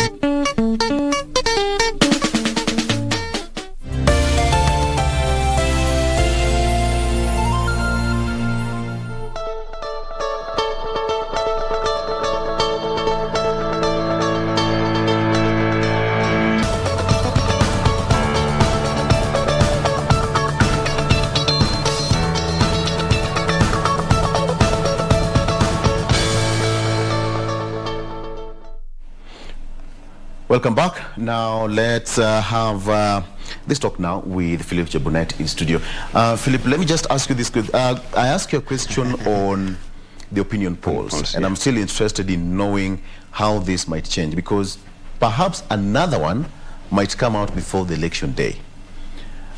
Are we likely to see any change in the numbers, and to whose favor, just in case? Because now almost all the top candidates are now moving to solidify their support bases. I think I'd say that things are subject to change. And I gave you a few examples, like food. And I said that if you are asked about food today, what you will eat next week is likely to change. Even marriage, whom you do marry now and next year and 3 years. So things are subject to change. These opinion polls have really set up the country for a competition. But I think the side that I lean towards myself, I think we have the numbers. And if you check the numbers that we have, is over 9 million. So, and I think going by that, I think the best thing for you to take opinion polls is for you to dismiss them. If you accept them, it might be tragic. I think to be on the safe side, I think it's good just to dismiss them so that you will not get a heartbreak. Even for the other seats, Gubernatorial, the MPs and the senators, it is good just to dismiss. If you are a supporter of a leading candidate, I think it's just good to be on the safe side, just dismiss them and do your homework. The best way to support a candidate is to do an opinion poll in the polling booth. In the polling booth, that is the real opinion poll. If you just depend on opinion polls and then you don't go and vote, that will be tragic. Yes. It's good for you to appear at the polling station and vote to ensure that that opinion poll that has really placed your candidate ahead is going to work. So why are people so much against opinion polls? It's like we really do not want to get the real feeling, because every politician wants to know that he's ahead. So when you're getting an opinion poll giving a different result, nobody is ever ready to take that. You know, As a teacher, I would tell you that being number one is very risky, even for a student, because the only way you can come is to come down. But being at the bottom, the only way you can come is like when you are fallen to the floor. The only way you can come is up. So I think being on top, you really have to do some homework to remain there. So it is not going to the top that matters.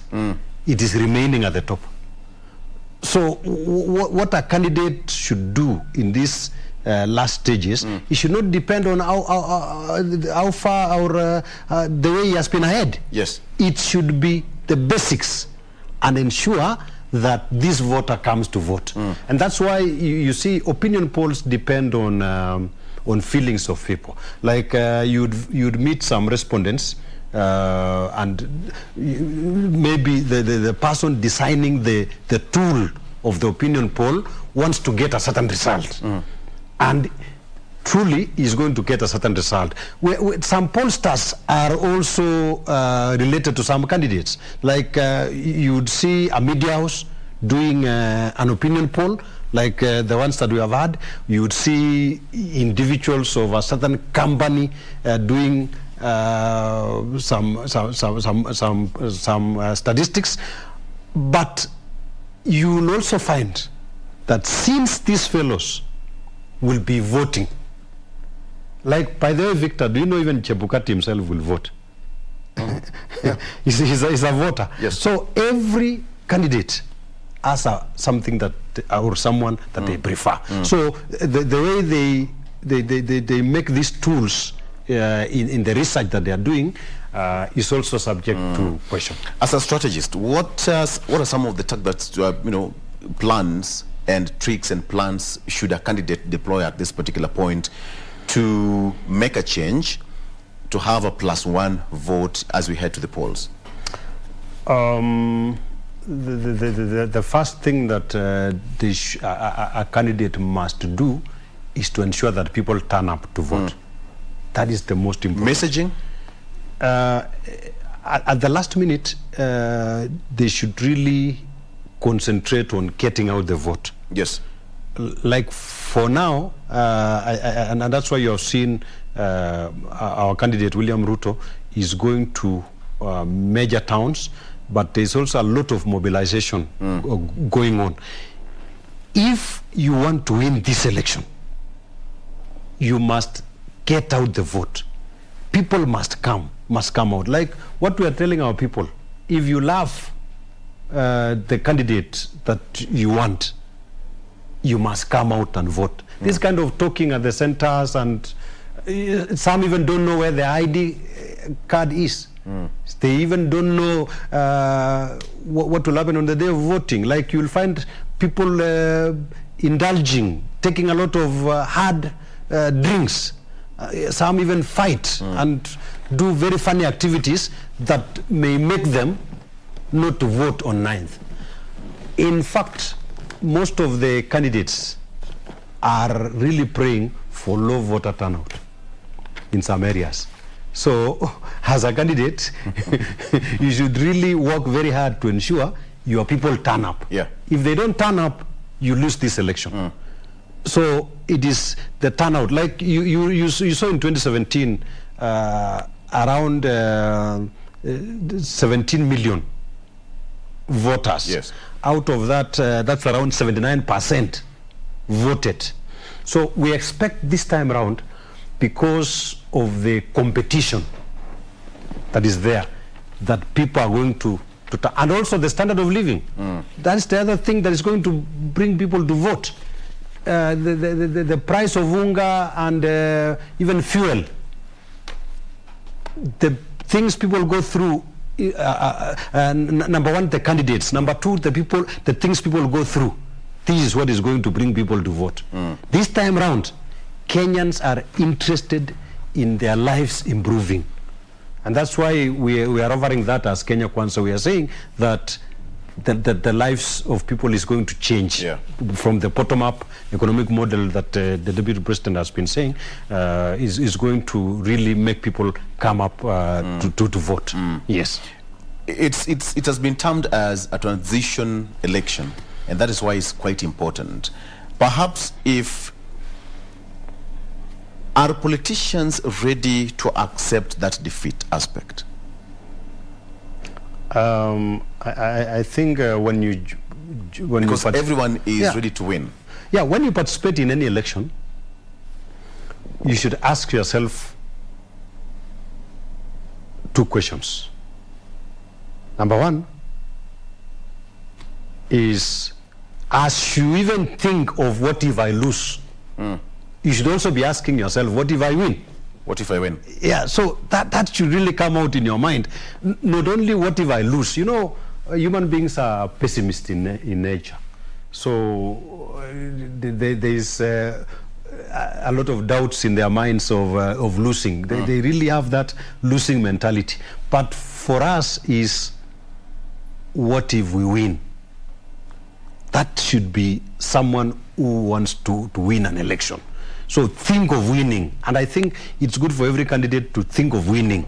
But on the other side, of course, anything can happen. If you have not done your homework, if you have not campaigned enough, if your manifesto is just hot air as a candidate, you will not get the vote. Yes. So don't expect any miracle if you have not put in effort.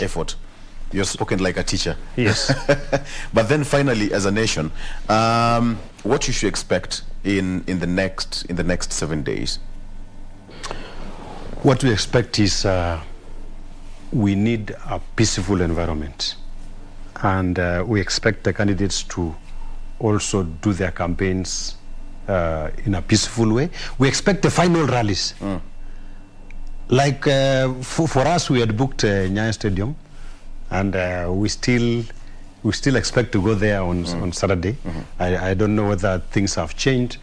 We expect the final push, the show of might, and you have seen that in the towns that these candidates, the top candidates, have got. It's unfortunate that Wajakoya and Mwaure are not giving us the competition. I think we should have a third candidate. Like, you remember, Kalonzo used to be one of the third candidates that was bringing a lot of competition in the last election. I think we expected these others to... Let's take a break. Let's take a break on that. Just hold on that, because I'd want to get more on the final preparation, because the last election campaign is over the weekend, and now what we should expect in the next coming days, even as we head to the polls. That's quite important for us to understand. So let's take a break. We'll be right back.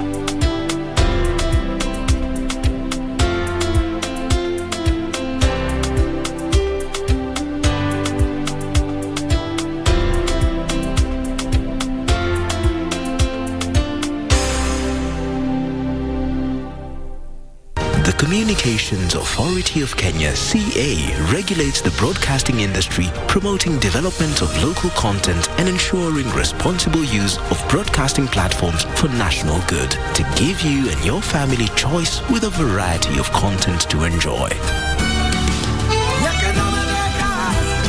It's something that I really don't know how to explain at all. It's something that I feel inside my chest. I ask you to forgive me. I also came here to see my son so that I could apologize to him just as you did, my dear.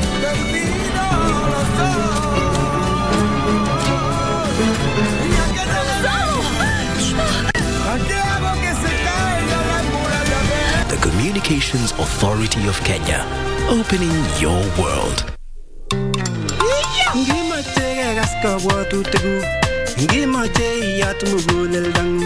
Ngimoche imonge Nyange begi putinai Lale Kimi gibagenge Kitut FM gigosi Kitut FM gigosi Kitut FM gigosi 98.0 Kitwek FM Kegosin. Tachonga viazi wewe. Na isitoshe utaosha hata vyombo. Mimi nioshe vyombo mimi. Hata unacheza. Mwanaume mzima mimi nioshe vyombo kwa sababu ya kukula chakula ya hoteli hii mimi. Wait. Mogaka. Kwa ofisi. Tangu lini mnaekea mimi michele hivi kama patko? Chukua nyama rudisha huko. Mimi unapenda kusumbua. Sipendi kusumbua na leta bwana. Kwa mtu mimi nataka uchafue. Nani nionye taja jina yake sasa hivi.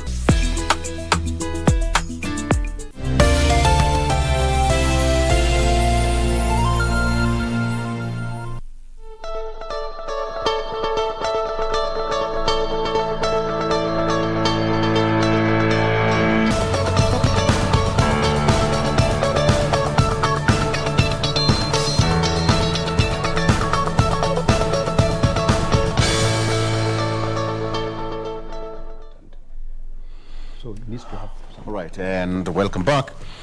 Still having our discussion. We are here with Philip Chebunet.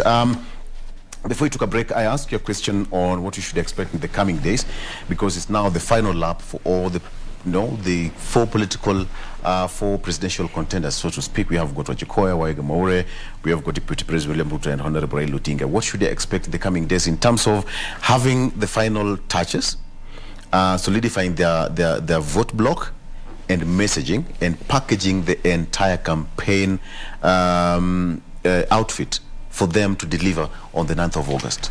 I think, Victor, the best thing for you to do now as a candidate is to solidify your base. That is very important, and that's why I believe Raila will end up in Nyanza to do some rally somewhere in Siaya and Homa Bay. The way Ruto is doing now in Uasin Gishu, he is even in Nandi right now. He has gone to Nandi 4 times. And he will be in Uasin Gishu, Kabarnet and Eldama Ravine, and finally in Nakuru. So I think it's good to solidify and have a strong base where so that you start with the 3.2 million votes in Rift Valley. And I think that's very important. Ensure you go to your, when you go to your base, like if Ruto leaves Eldoret at 12, you will be energized even to move to Nairobi and other parts of Kenya, because you will really talk with a lot of emotion to the people and tell the people this thing is ours for the taking. And also this election will be decided by voter turnout. So it's good to show the people that if you don't turn out, this election how important may be is challenging. Next week, Tuesday, 9th, election? It is very important because, as we have said earlier, the turnout will be very important. Like you have seen... General, how important is this election? This election is very important, especially for Raila Odinga. You saw last time he said there was 1 bullet. And I think maybe, Uhuru Kenyatta is in government, he has given him another bullet. So I think that is very important. And you cannot imagine also that Ruto is also fighting. The stakes are very high. To be in the opposition is terrible. In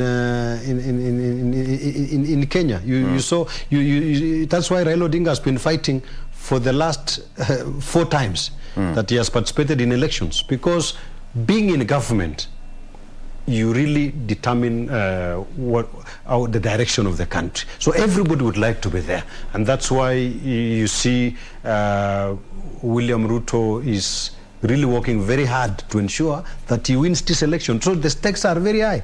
Nobody will leave the other just like that to win without a fight. There has to be a fight. Just to be a fight. It's called a transition politics. Yeah.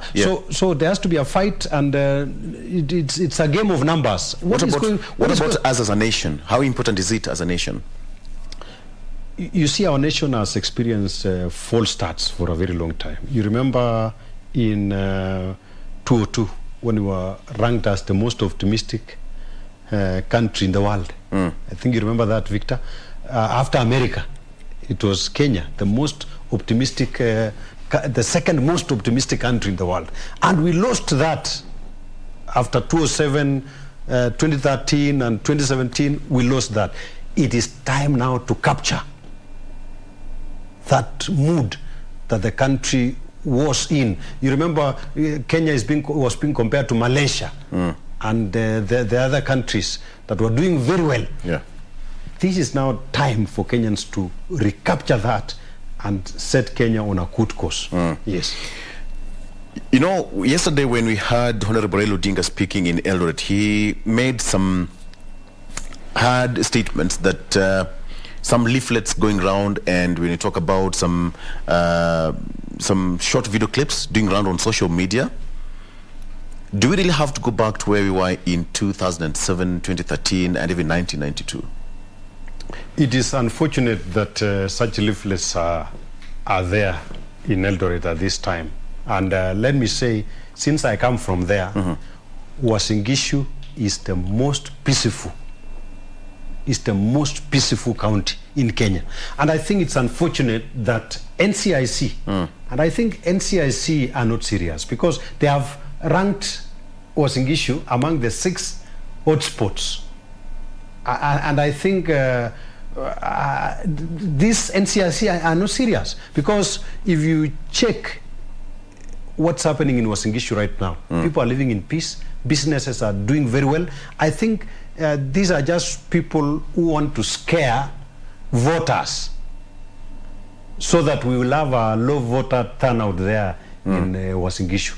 But generally, Uasin Gishu is the most peaceful. I think there are some candidates in Uasin Gishu who keep on talking about that there will be no peace, there will be violence. And I think it's unfortunate.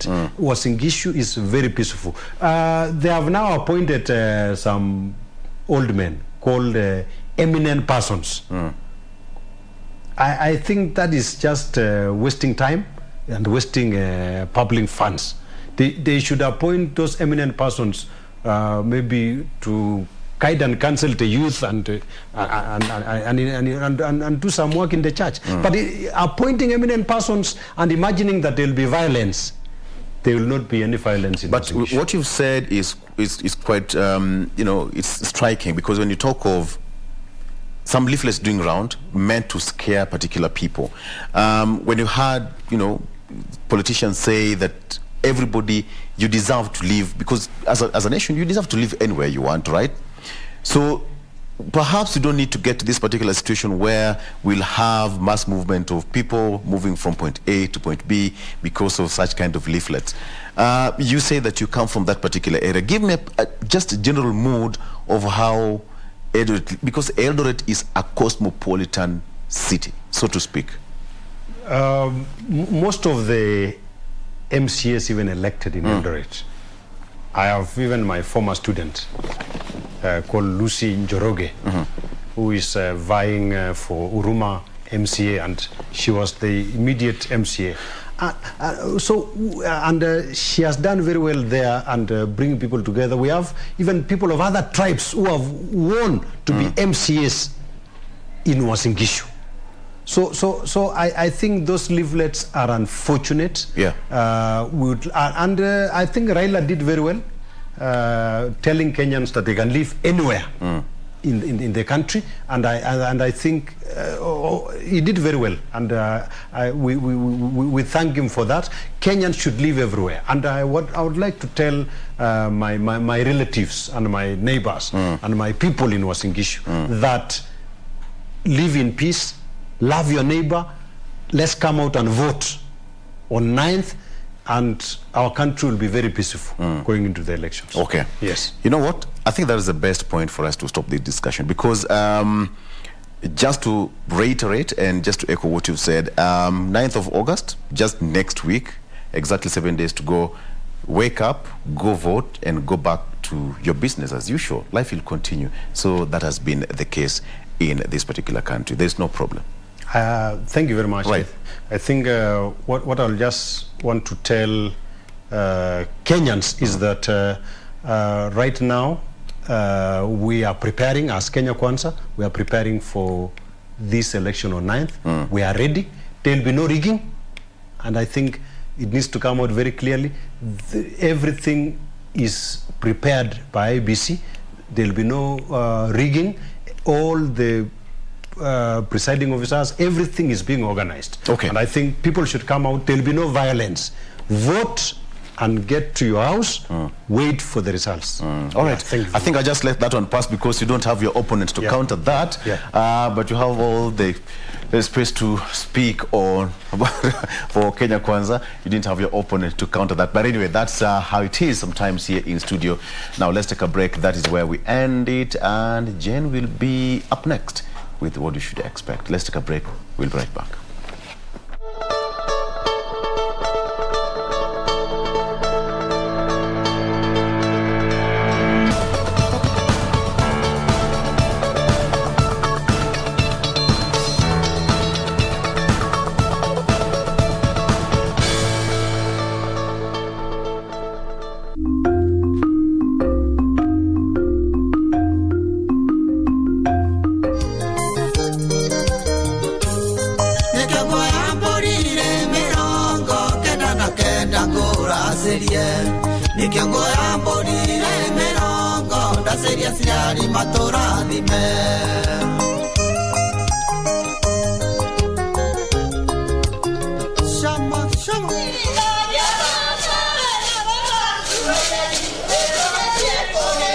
Gatanga, Murang'a County, a Gubernatorial event is underway.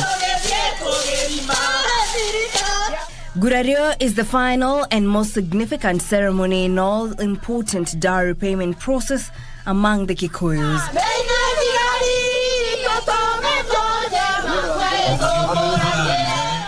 The ceremony is performed by a married couple after the husband has fulfilled all the dowry requirements.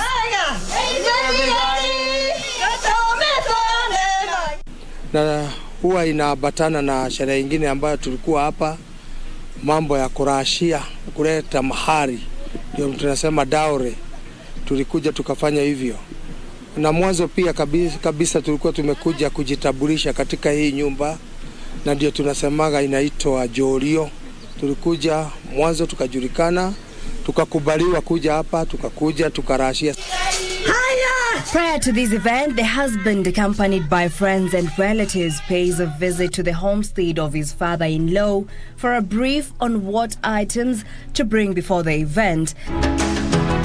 The list will include things such as a young goat, sheep, she-goat, a big sufuria, a basin, a dozen metallic cups, a sword, blanket, 2 pairs of bed sheet for the father, coat, 1 small sufuria with a handle, 10 crates of sodas, 5 crates of beer, lassos, bag of sugar, food and drinks for that day. Buzi tuleta asubuhi kama kawaida. Hiyo buzi inachijwa ije ya nyumba ya msichana. Tunaichija hapo kusema ya kwamba zile buzi zote tuleta hapa ni za baba ama wazazi ama nyumba ya msichana. The goat is taken prior to the Gubernatorial event. Elders from the bride's side will receive 5 goats, and if not fat enough, they can reject them or else ask for an extra van for fattening. On the material day, the husband sends representatives to check on how the goats are slaughtered, and since they were 5, 3 of them will be slaughtered, whereas 2 will be kept for the father-in-law to be taking care of them so that he does not get bored, or so it is assumed. Tulikuja mara ya kwanza kujua nyumba na kuulia mwiletu. Tukakuja mara ya pili tukaleta rasio, tukaleta mwate na harika ilikuwa hai, na tukaleta kwa hii boma na tukaleta zile mbuzi za Borashia. Sasa tumekuja isherehe. Sasa ile the main event yenye sasa nasema ni kuguralia na kuleka kiade. Wamekuja kusema mwisho ati hii mshana yenyu hakuna siku atarudi kwenyu, na tumembeba, na mimi wamenipatia mahari na nimepokea vile wamesema.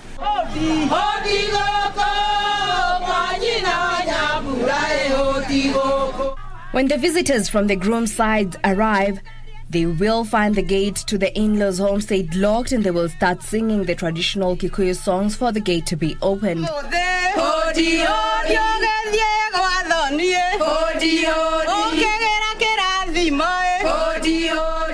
Through the songs, they will inform their in-laws that they have arrived and kindly request them to open the gate for them.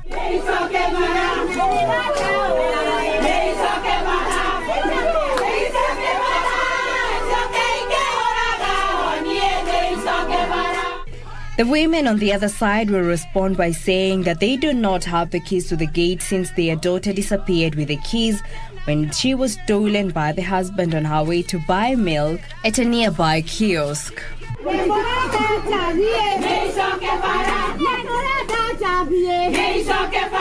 The songs will continue, and the wife's side will ask the husband's side to provide the keys, which should be in form of money.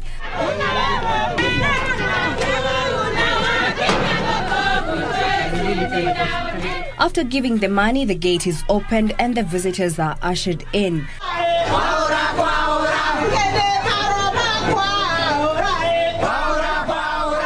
Once guests are ushered in and officially received, food is then served.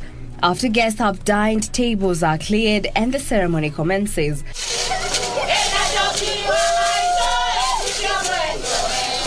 A group of women enter the house where they are veiled with lassos from head to toe. The group is then called outside and the husband is asked to identify his wife amongst the lasso-covered team.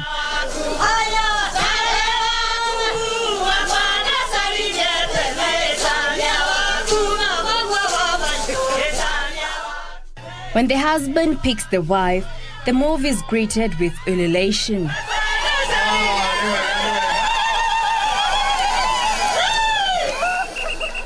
The husband then unveils his wife and the couple marches to the high table in rhythm with the ululation from the crowd.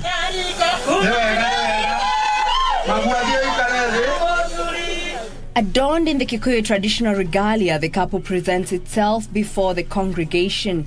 The shoulder or kiade to be cut is then put in a traditional basin and placed on the table for all to see. It is here where the husband is guided to cut the shoulder, assisted by the wife who will hold it. Maana yake ya hiyo ni kwamba bwana wakati anapata vitu, wakati anaenda kuwida, wakati anaenda kutafuta mali, akipata mali anabebaga na mgongo hivi, anabeba namna hii na hiyo kiande atakuwa akimtafutia vitu zake, na akipata anabeba kwa bega. Wamekula oath, wameahidiana, sisi hatutawachana. Joki amekuwa na bwana, naye bwana amepata bibi. Tena wale sasa watakuwa akisema huyu ni shemeji wangu, ule ni shemeji wangu. Later on, the husband will also be asked to give the wife a piece of meat from the ears from the slaughtered goat to eat. And while eating, she will ask her to eat them so that she will have ears to hear him whenever he calls.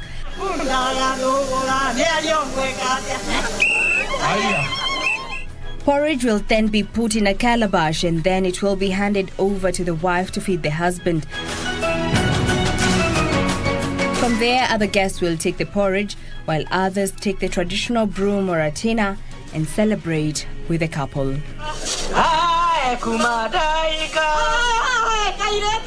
Wakati wa kumwaga pombe chini, wakati wa kumwaga pombe katika kifua, mkono na mkono, inasema tumewabariki na tumekubali waishi kwa amani, waishi na furaha katika ndoa yao. I give thanks to God for this day. For sure we've waited for long and this is the day that God, everything has come out. We are very, very happy. And today I thank so many people have come and I feel so happy.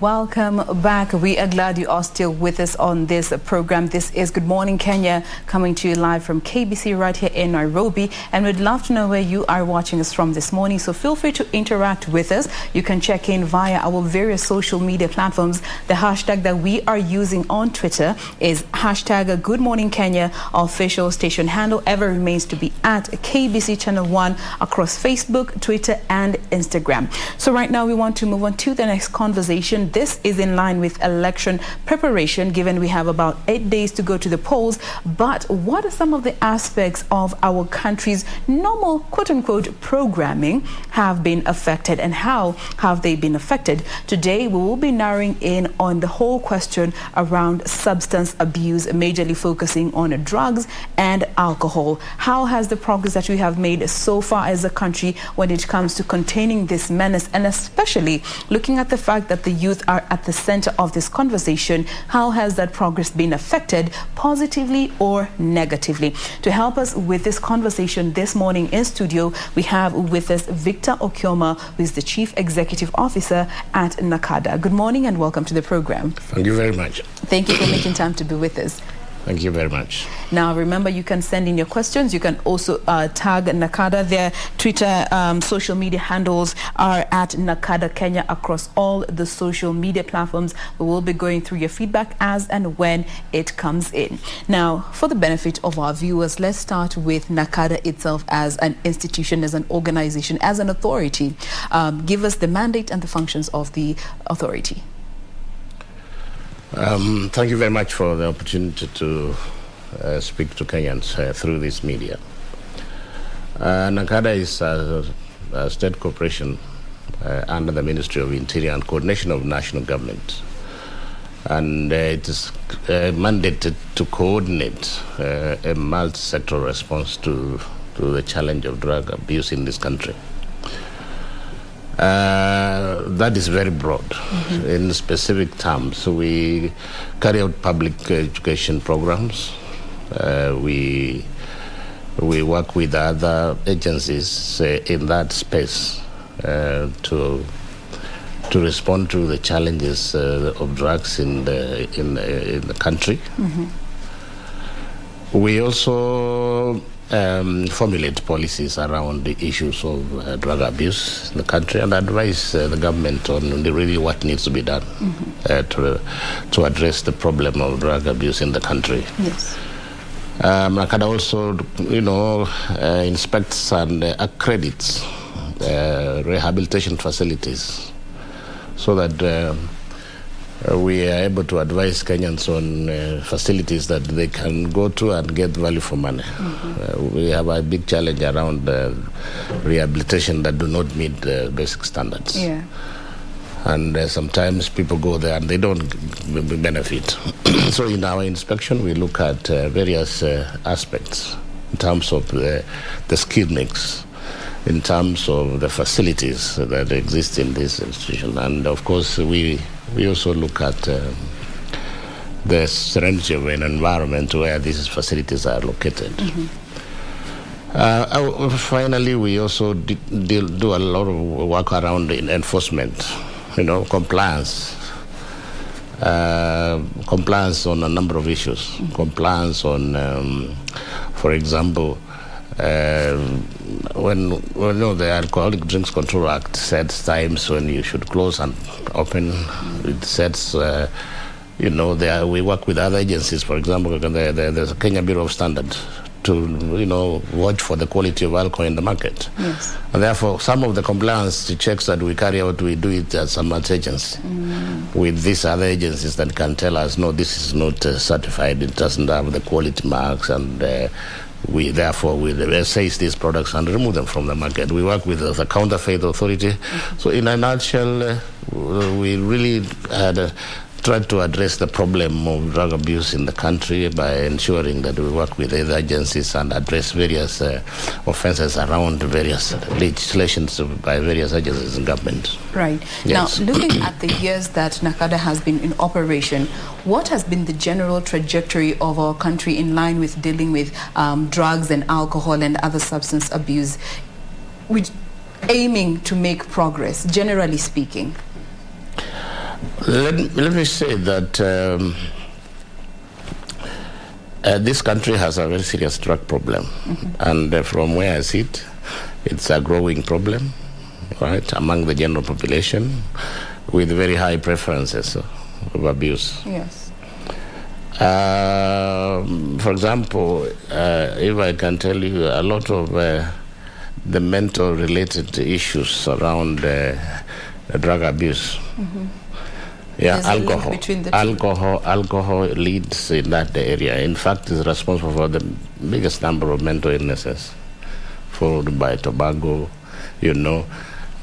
all the way to the narcotics, the cannabis, for example, which is a very problematic drug in the country because of the, the severe, the mental challenges that it comes with. When you also look at some of the surveys we have done in our institutions, the problem has actually penetrated in our institutions. We have done a survey in primary schools, which clearly indicates that the drug problems are actually a serious concern in our institution, right? With very high preferences. The biggest challenge we have actually around it is the prescription drugs, for example. They're most abused, right? They're easily accessible over the counter. Very easily accessible. When you release your young, students or pupils to schools, they pass through a pharmacy and pick some substances that ordinarily will pass for some drug to address some kind of illness. And these are substances of abuse. And we have a big problem around the prescription drugs. They are heavily abused in our institutions.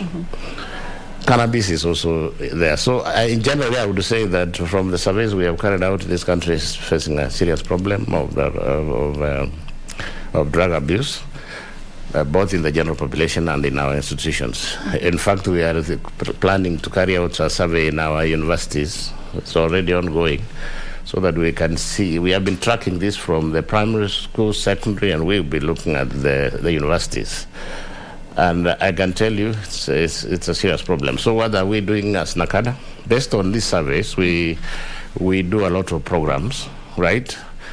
And one of the focus area for us is basically trying to share this information with Kenyans so that they can know what we are dealing with. Yes. So through our public education and advocacy programs, we sensitize the general population. We share with them these figures. We engage with the schools. Right, we have programs within our institutions. We call it the school program. The school program is basically targeting, sensitizing the students, training some of the teachers there to on issues of drug abuse and prevention, so that they can be our contact people within those institutions. How much have we done? And compared to the problem, I can tell you it's a big challenge. There's a huge ground to cover. Yeah. Now, let's come back to some of the most abused drugs in the Kenyan space, looking at our Kenyan context rather. We have alcohol, cigarettes, and bang being at the forefront. And these three are mostly abused by the younger population that are between the ages of 15 to 24 and can actually be extended further to the age of 10 years to 24. They are at the center of this menace. From where you stand, what are some of the causative agents that you have found that are leading this particular group to be the ones that are heavily abusing these drugs? And maybe we can start with the whole question of access. Access is actually our biggest concern, because this I think maybe as a country we have become a drinking nation, and therefore it's available everywhere. Yes. Right? If you go to our homes, you find it in our homes. In fact, when we do the surveys on primary schools who are, who have been initiated into this, the message is that I learned this from my parents. I was initiated by my parents. When you go out during this, the Sunday or Saturday family outings, you are taking your tasker and the child is playing around and will have a test. Sometime at home they will access these things. So the issue of accessibility is huge. And I think, in my view, it has become like fashionable to be on some kind of a drug. Yeah, peer influence. Before we get to continue with those aspects that contribute to this particular group being the biggest affected when it comes to substance abuse, we want to take a very quick break. We'll be back to continue with this discussion, but do stay with us. We're still using the hashtag Good Morning Kenya on Twitter. We'll be right back.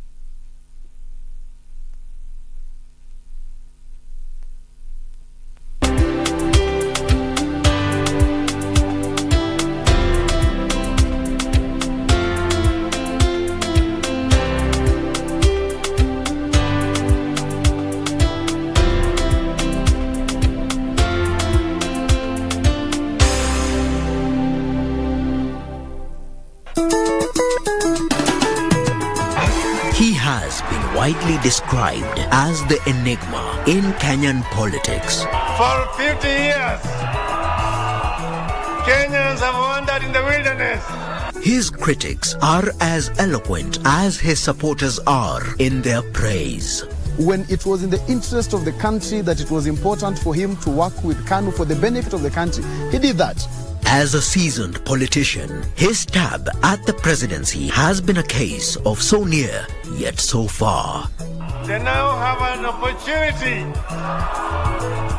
through these elections. But who is this man, Raila Odinga, through the eyes of the Kenyan youth?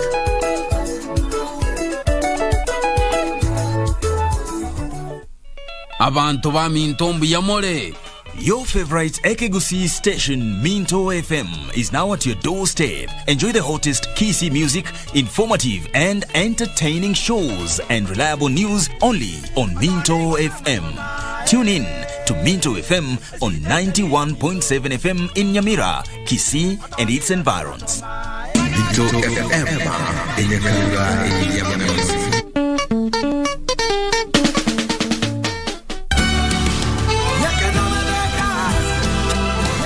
You happen to have a sister and you don't even do the least that you can to patch things up with her.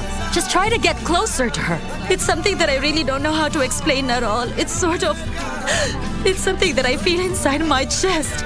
I ask you to forgive me. I also came here to see my son so that I could apologize to him just as you did, my dear.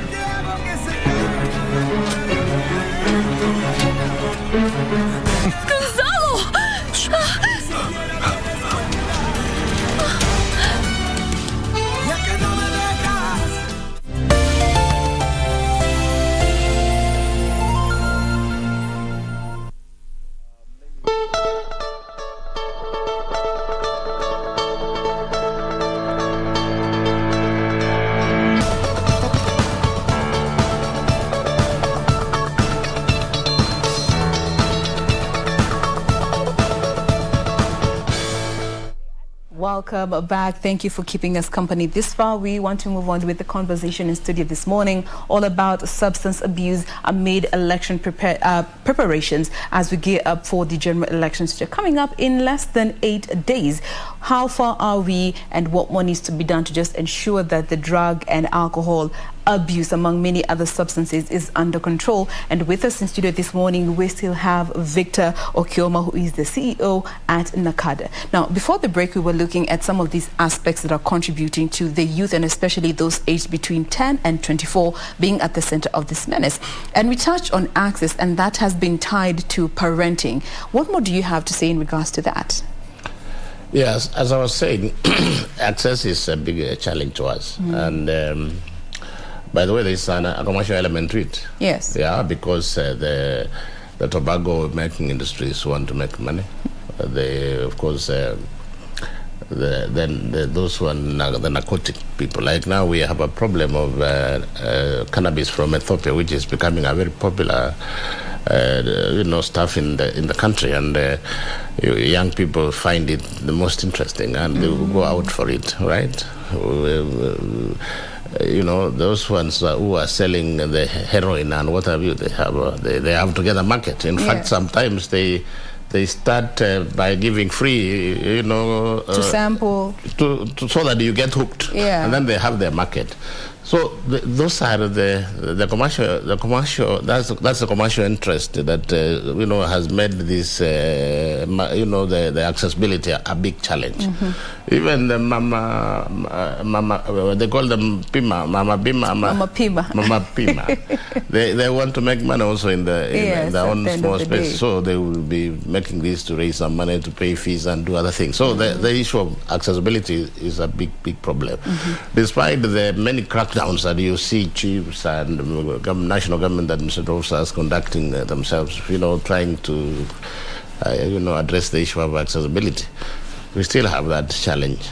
So now also tying into the aspect of parenting, which you had touched on a bit earlier on, looking at how parents are also making some of these drugs and other substances readily available for the youth to start even exploring, and even kids as young as 10 are now getting into alcohol and other drugs.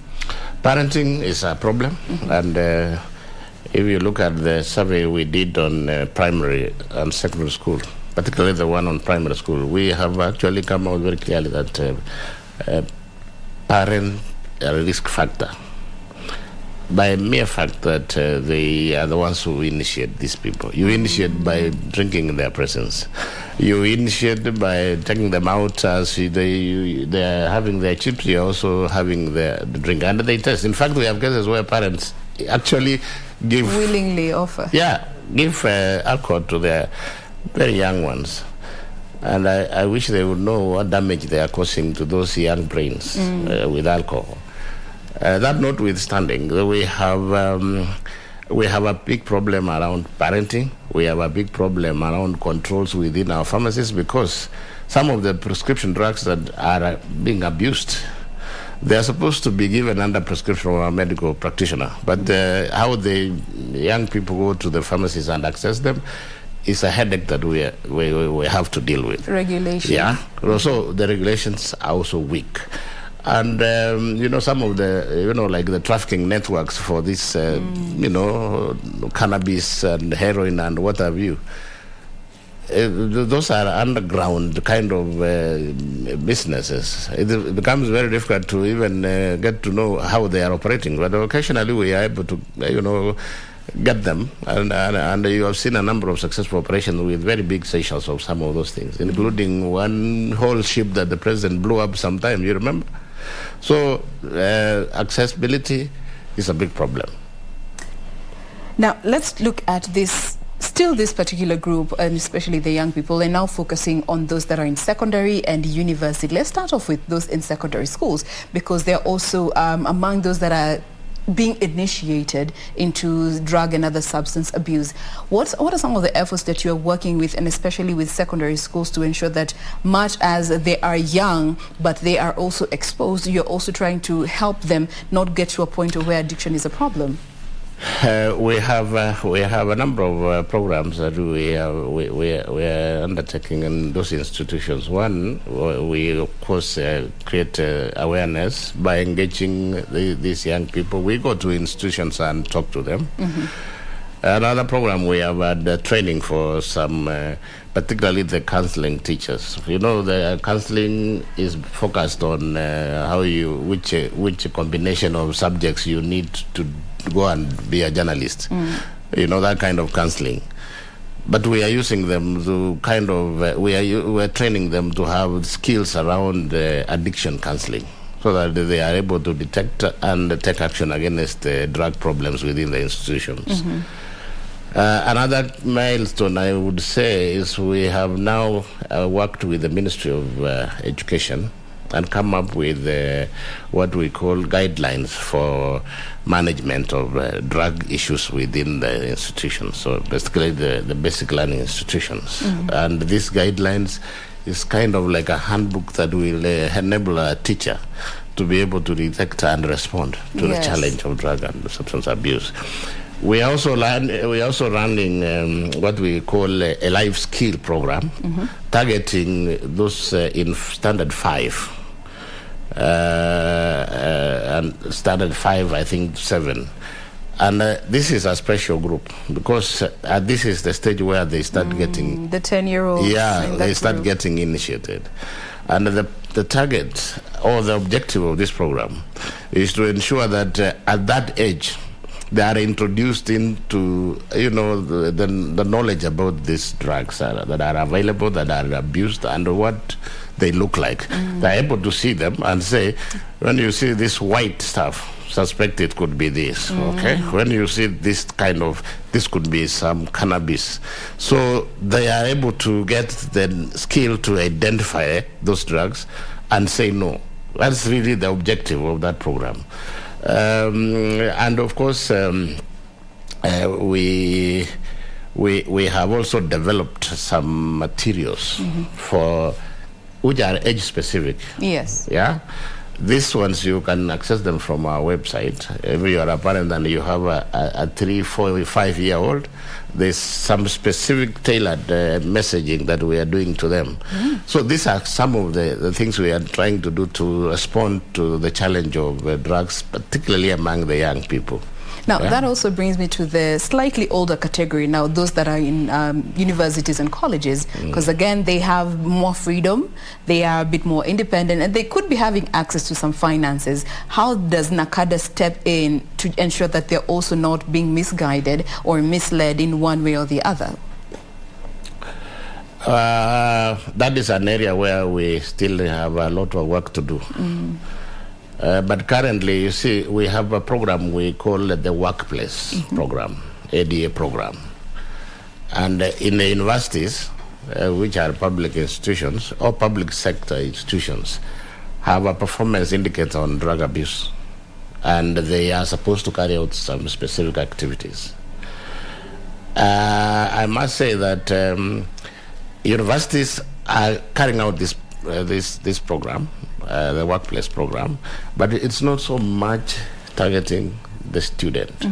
It's actually more about the staff within the university. And therefore, what we are trying to do is to engage the universities to try and, like now, I have talked about the survey we are planning to carry out with the universities. In fact, some have already carried out the data collection. And we have a few more that are carrying out, and we want to see how the situation looks like in the universities, because we are clear about how it looks in the primary, secondary. And when we get this information, our plan is to design specific interventions to respond to this information that is going to be coming our way very soon from this survey. All right. Yeah, but I must say it's an area that we need to do something about. From the interaction we have had with the universities as we were preparing to carry out this survey, they can openly say that they are seeing a problem. It's a big problem. It's a big problem there. All right. How big is it? How widespread it is, we'll find out when we have this information from the ongoing survey. All right. Now, let's come to this space that we are in as a country. Every 5 years we get to go through the general elections. And for that particular year that we get to have elections, so many aspects of our country's stabilities are put to the test. Looking at the progress that we have made so far, as NACADA, in line with controlling drug and alcohol, among other substances, has that been affected by the fact that this is an election year, and even just narrowing down to this time that we are in? Actually, as NACADA, we are running a program now that we started about 2 weeks ago. And this program we are calling Sauti Yetu. The program seeks to bring out the voice of the young leaders in our society. We are targeting the youth leaders. And why we are doing this is because, as a Kenyan, you know that during elections, we normally would have electoral-related violence, disruptions, instability in a lot of areas. And at the center of all this is are drugs. Politicians give the young people drugs to go and stop their opponents from addressing meetings. They are even mobilizing them to go out there and ensure that certain processes do not happen. They're disrupted. Some of them we are told they are being used to go and buy identity from the areas where they believe is. So there are so many criminal activities that happen around this time, and at the center is the drug. So the purpose for this was to really engage the young people out there. And because they are youth leaders, they are in charge of certain groups, either chair of a boda or a chair of a youth group or a chair of whatever a church, association.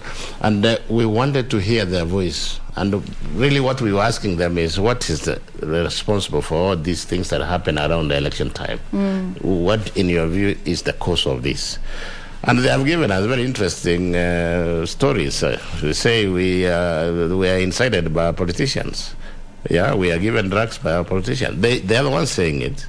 And therefore, the question we are asking them now, how as a leader, can you help in preaching peace to those that you lead, so that we have a quiet country as we go into elections? I must say that during elections, we have a lot of drug-related, conflicts and violence and clashes and disruptions of other meetings of other people.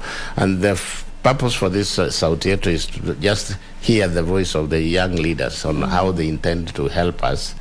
What they can do to contribute to peace during this time round. That's really the essence. And maybe somebody could be watching us and wondering, okay, fine, we know drugs and alcohol are a big problem, but in line with the general elections, and we are knowing this is an electioneering period, so why is it important to have this conversation around the role that drugs and alcohol and other substances, they play in regard when it comes to peace before, during, and even post the elections? In fact, if you are a Kenyan, I think it is something that should naturally come out clear to you that you young people are used by politicians to cause problems. They are given drugs, they are given alcohol, they are given money to disrupt other people's meetings. In fact, like now, I'm being told that others are being told you must, when you vote, you must sit there and make sure that you defend, you protect the votes. The question one will ask, you have gone into a polling station and cast your vote, and you walk out of the compound. How do you protect the vote which is fenced off and there is security out there? But this milling around the polling stations, and the fact that they have been given some 100 shillings and they have been bought some drugs, this is what actually causes a lot of the conflict that you see and the fights that you see. And what we are telling them is, you vote. There is no chance that you can protect that vote. That vote is protected by the IBC and the security people, and it will be counted before they leave that polling station. So you have no job milling outside here trying to pretend you are protecting the vote by being so many meters away from where the vote is. If it's going to be stolen, it will be stolen in there, not out here. And therefore we really want to speak to the youth of this country, especially the age you are talking about. That is the age that is the most active, very energetic, and unless their energy is directed positively, they are the cause of problems whenever we have elections. Now, would you say we have the political goodwill in this electioneering period, specifically considering, yes, we've had the support of the government over the past few years leading up to this electioneering year? Do we have the political goodwill, and especially from those that are aspirants for various elective positions? If you ask me, I would like to see the political leaders, particularly those who have offered for themselves for the position of president, because of the kind of crowd they are pulling.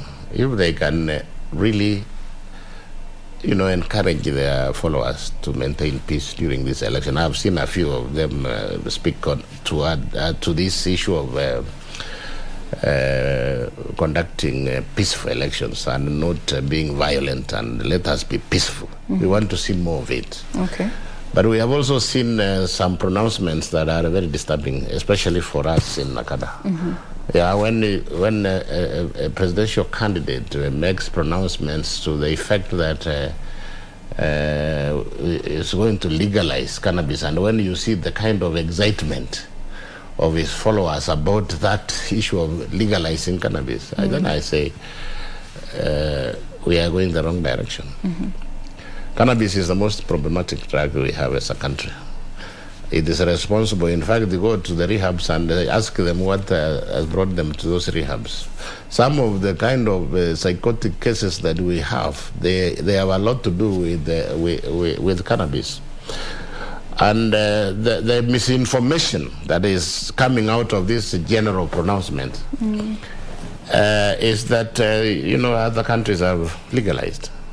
When you go to those countries that have legalized, you find that actually you cannot do trafficking in those countries that are said to have legalized. They have only legalized production under very strict controls for pharmaceutical purpose. Not for smoking, not for recreational purposes. Yeah, so this information should come out. Even those countries, they are saying in the US, they have legalized for recreation. Ask the kind of controls they are put in place. You cannot access more than so much. Yeah. So it is not a free-for-all kind of thing. And the message that, the misinformation that is getting out there is making these young people know that, think that this has been legalized and we now are free to smoke. I've even seen cases where they are taking, they are being photographed trying to, smoke this thing. And we want to say that, and I've been very clear about this, that the Anti-Narcotics and the Psychotropic Substance Act is still operational. In place, yeah. Right? So if you are excited and you go against the law will catch up with you. And we don't want to go there. Just know that the law is there, and only Kenyans have the power to change the law. Parliament can only change, enact a law that has been subjected public participation, which is the requirement of the Constitution. And then Kenyans will have said, yes, legalize, or no, you don't legalize. You may want to legalize, but the Kenyans will say no. Through the public participation forums, they have a responsibility as a Kenyan to say yes to whichever law or policy through public participation. So let's wait and see whether the Kenyans will say, let's go that direction. So looking at, and especially now that you've mentioned, the presidential aspirant candidates, because they do command the biggest masses when it comes to this electioneering period. What would be your sort of clarion call to the presidential candidates in line with helping the youth not be misguided and misled when it comes to drugs and alcohol, substance abuse, because they are making pledges and promises once they assume office, I will do this and this and this. We want them to be at the forefront of calling on the youth to be agents of peace as we go into elections. And to avoid being, using drugs to cause, violence and conflicts and disruptions of other people's, political activities. Let them allow those who want to say whatever they want to say it. Let them know that you have a choice. You will make it at the ballot. You will not physically, stop somebody from exercising is a constitutional right to vote. And therefore, according to me, and I have seen it in the rallies, we want to encourage those leaders to embrace peace and talk to their young people to maintain peace. And I want to say that drugs, some of the money that is given in these functions, they go into drugs. Let them encourage those ones to go wanunue unga. Ama kazi nyingine ya maana. Yes. Yeah. Now, let's also look at the aspect of NACADA being at the center of this fight against substance abuse, but you cannot work alone. You need an enabling environment and other agencies to come on board to help make your efforts more effective. What are some of these approaches or other partnerships that you feel are relevant towards the fight against substance abuse? By the way, NACADA works through partnerships. Even I think we have a memorandum of understanding with KBC on which clearly identify areas where we need to work together. We have a message, but you are the people to deliver it for us, to Kenyans, through your programs. We work with a number of partners, right?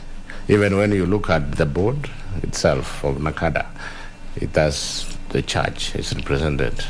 We have an organization dealing with the youth, like the Girl Guide Association is a member of the board. We have very many ministries, Ministry of Health, the Ministry of Education, because of the drug issues in institutions. And out here, we work with the church organizations. We work with the women group. We work with the border, associations. The drug issue cannot be left to an agency of government. Yes. The drug problem requires the participation of everyone. And therefore, we deliberately go out of our way to engage partnerships and to work with others. Like when you talk about compliance, NACADA cannot tell you that this thing is the quality is not, it doesn't have the right quality. That's why we work with the Kenya Bureau of Standards. They will say this thing has not passed the test, and we don't even know where it came from. And we have a lot of this kind of drinks in the market which have not been certified with Kenya Bureau of Standards, and which therefore could be poisonous. We don't know what it is. Yes. That's why we find, the principle of working as one by government agencies. That's why we work together. We work with Counterfeit Authority. We work with Kenya Revenue Authority. And we work with the Kenya Revenue Authority to tell us this thing has actually paid taxes. And therefore, we know it came through the normal channels.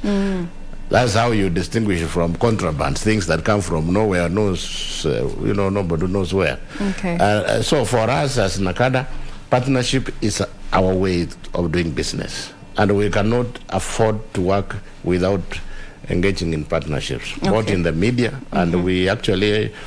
we have a working arrangement with the Media Council. We have even trained some journalists on issues of drugs, so that when they are reporting on drugs, they have some kind of information. Yes. And we even promise to, give an award to the journalists who will give us some kind of good investigative journalism into some of these intricacies around drug trafficking. All right? So partnership is our way. That's how we work. All right. And still speaking of partnerships, there at the end of this particular chain when it comes to drugs and substance abuse, we have rehabilitation and the centers in our country. First of all, do we have enough rehabilitation centers in Nairobi and the larger spaces of our country? The answer is straightforward, no. We don't have enough rehabs. And when I say enough rehabs, I mean the ones that meet the minimum best standards. Yes. Right? To accommodate the numbers as well. We have a number of rehabs that we have inspected and closed because they couldn't meet the standards. They don't have the right staff. They don't have the serene environment where they can operate a rehab. Some of them have... even they don't have the right equipment that you require to do the rehabilitation. When somebody is going into a rehabilitation for us is a process that starts with screening when you get to the rehab. Once you have screened, you are identified whether you have a medical issue that needs to be addressed. You need to go to a medical clinic and have your medical issues addressed. You go to a rehabilitation, you go through all those group therapies, or individual counseling sessions, and all that lasts 3-4 months. And we also want that once you have got to stabilize, you need to be given something like a skill, something that a livelihood kind of skill that can help you when you come out. That's what we try to emphasize as Nakada. So that somebody who has been wanaitwa maunga huko, you know, it's like they don't belong to anybody. Their family has abandoned them. So when he comes here and he goes through this process, at the end of it, he needs to come out there with something that he can go to live on. And this is what we encourage rehabilitation to do, so that there is a life skill at the end of it. You said they are not enough. And I have said the challenge is investing in rehabs, publicly owned rehabs will be the solution. The private facilities, in fact, like the one I think we have licensed this financial year would be, I think, about 120. 95% of them are privately owned. Commercial and therefore expensive and inaccessible. Comes in the whole aspect of inaccessible. Our appeal is to the county government who are doing the mandate of health is now devolved. Licensing of private bars and restaurants is also devolved. Formerly, when we used to license ourselves as Nakada, we would make money and give out to counties to do, some programs, ADA programs, including rehabs. We have supported actually a number of counties to do some rehabs, about 10 or so. And our appeal is to the county governments to invest more in rehabilitation facilities which are publicly owned and which will be more affordable to as many Kenyans as possible. That is our appeal. Otherwise, the way the situation is, we do not have enough rehabilitation facilities. As Nakada, we have, as a way of showing the way, and following the directive by His Excellency the President, we have started a rehab in Miritini in Mombasa. The purpose for that is basically a training ground and for purpose of benchmarking. We want to do a model rehab for this country. And it's a big dream that we want to realize. Over time, we currently, I think, are having about 250 people who come in outpatients every morning. They get their methadone and get a bit of psychosocial support, and then we disengage. But we have inpatients, I think about 37 there, and we are increasing that number very soon to, I think, about 70 inpatients. When this Miritini Rehabilitation Center is finally up and running, we expect that it will be having an inpatient of about 200 or so, with the training wings and with some workshops where we can train people on various livelihood skills and things like that, because that is what we want to promote, a rehabilitation process that ends up with a livelihood skill to make them self-sufficient. Yes, so that one of the reasons why these people find themselves in that situation is because of idleness. They don't have anything. They don't even have a skill. So if you are going to address this problem, you must also provide a skill. Even just knowing how to rear chicken, you can make money out of it. Yes. Yeah. Okay. Those are the kind of things we are thinking about. Yeah. All right. You can do furniture and you go out there and start making your own furniture. Those are the things we are encouraging. All right. Yes. Now, as we draw closer to the end of this conversation, I have Wasonga on Twitter who is asking, in line with the efforts that you are doing to ensure we're bringing down the numbers when it comes to substance abuse, are street children being considered? You see, anybody who has a drug problem must be considered. Yes. The issue, the problem is, we work with some, civil society organizations like who are within the community to help us identify those who are supposed to go for rehabilitation in our facility. I have said we, as government, we have not really invested much on that, on rehabilitation, and that's why we are appealing to county governments to do more of these facilities. And when they do these facilities, like the 10 counties that now have facilities that they can, admit people and treat them. Yes. They should know that they should not discriminate against anybody who has a problem. So if you are in the streets, if you are in a home, if you are in a school and you have a problem, you should be able to access treatment and rehabilitation. Okay. Yeah. Now, there's also one tweet from Lewel Njuo who's asking, when it comes to some of these resources about information on rehab, where they are in terms of location, how can they be found? Do you have these resources on your website maybe, or as all the facilities we inspect and accredit, you will find them in our website. In fact, what we tell Kenyans is that to be sure that you are going to some facility where you can get the help, you go to our website, look for a facility around where you are. If it's accredited by us, we have our checklist of various things that we look into.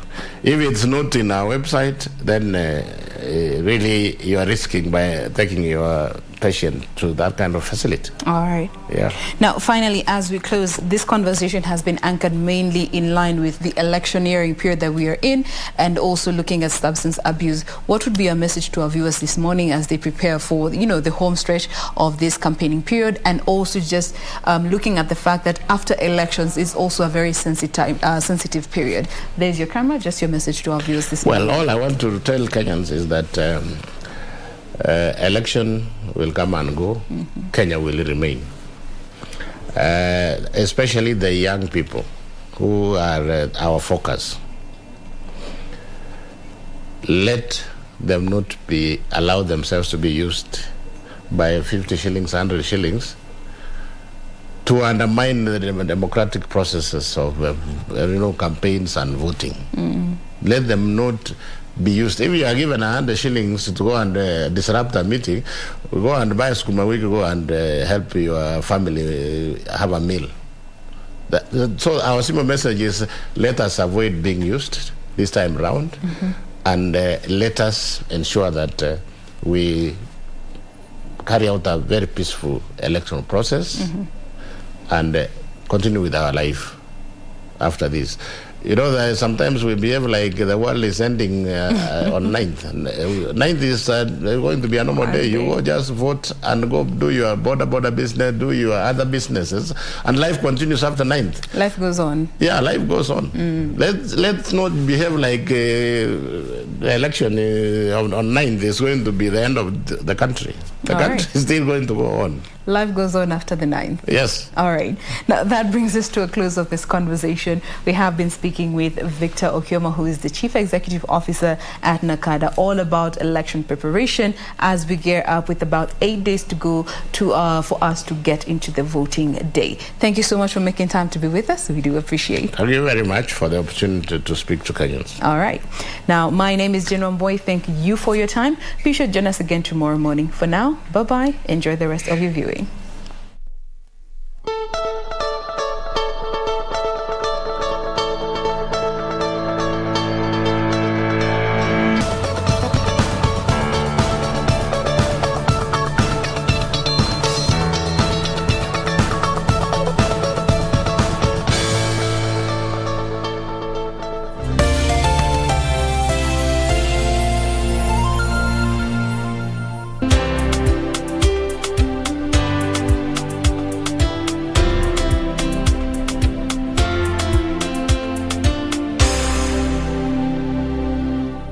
The 2022 Commonwealth Games will be hosted in Birmingham, United Kingdom from the 28th of July through the 8th of August 2022. Team Kenya is set to make its 17th appearance at the Games. Kenya will contest for medals in several disciplines, among them athletics, boxing, hockey, rugby, weightlifting, wheelchair basketball and parasports, among others. Watch the Games live on KBC Channel 1. KBC Channel 1, your true sports partner.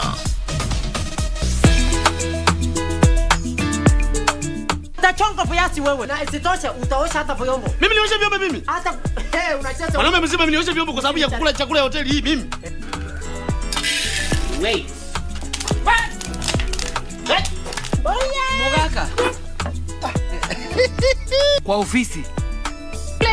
Tangu lini mnaekea mimi michele hivi kama patko? Chukua nyama rudisha huko.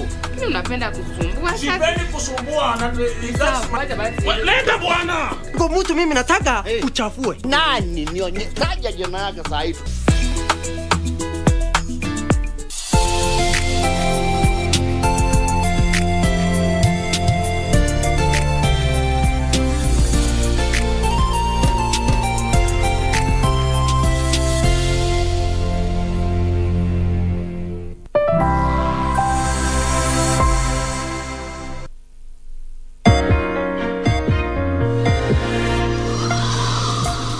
Na hii ni Mitikasi Leo, makala kutoka BBC yaliyomo hatua zinazochukuliwa katika uzalishaji na matumizi ya nishati safi ili kukabiliana na uhaba wa umeme.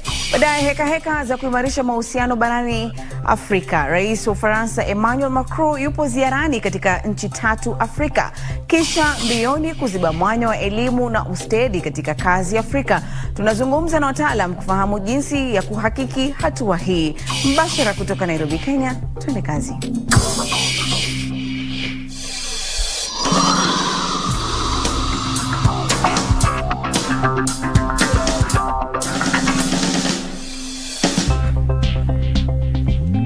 Hujambo na karibu katika toleo la leo. Makala yanaangazia habari za biashara zinazokuhusu, uchambuzi wa kina na mahojiano. Langu jina ni Linus Mwashigadi.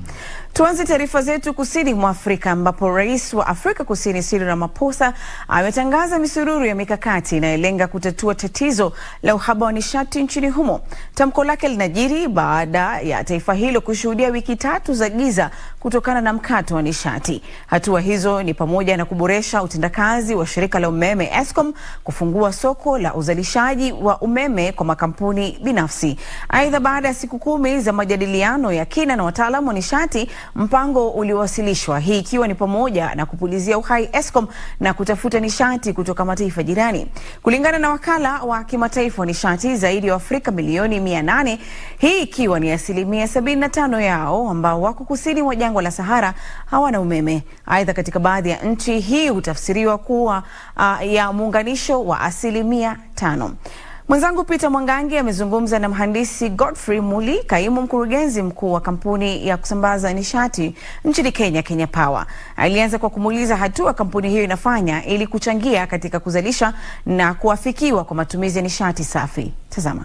Tunachangia katika kuhakikisha ya kwamba ule umeme ambao unasambazwa katika nchi ni umeme safi, na tumeweza kuhakikisha ya kwamba mwezi wa 5 ile 92% ya ule umeme ambao ulisambazwa katika nchi ya Kenya ulikutokana na sources ambazo ni safi. 8% ndio ilitokana na mafuta upande wa petroli. Visa vya uhalifu wa miundombinu ama wizi vimekuwa vingi sana. Je, hii imeathiri vipi shughuli zenu? Hakika imetuathiri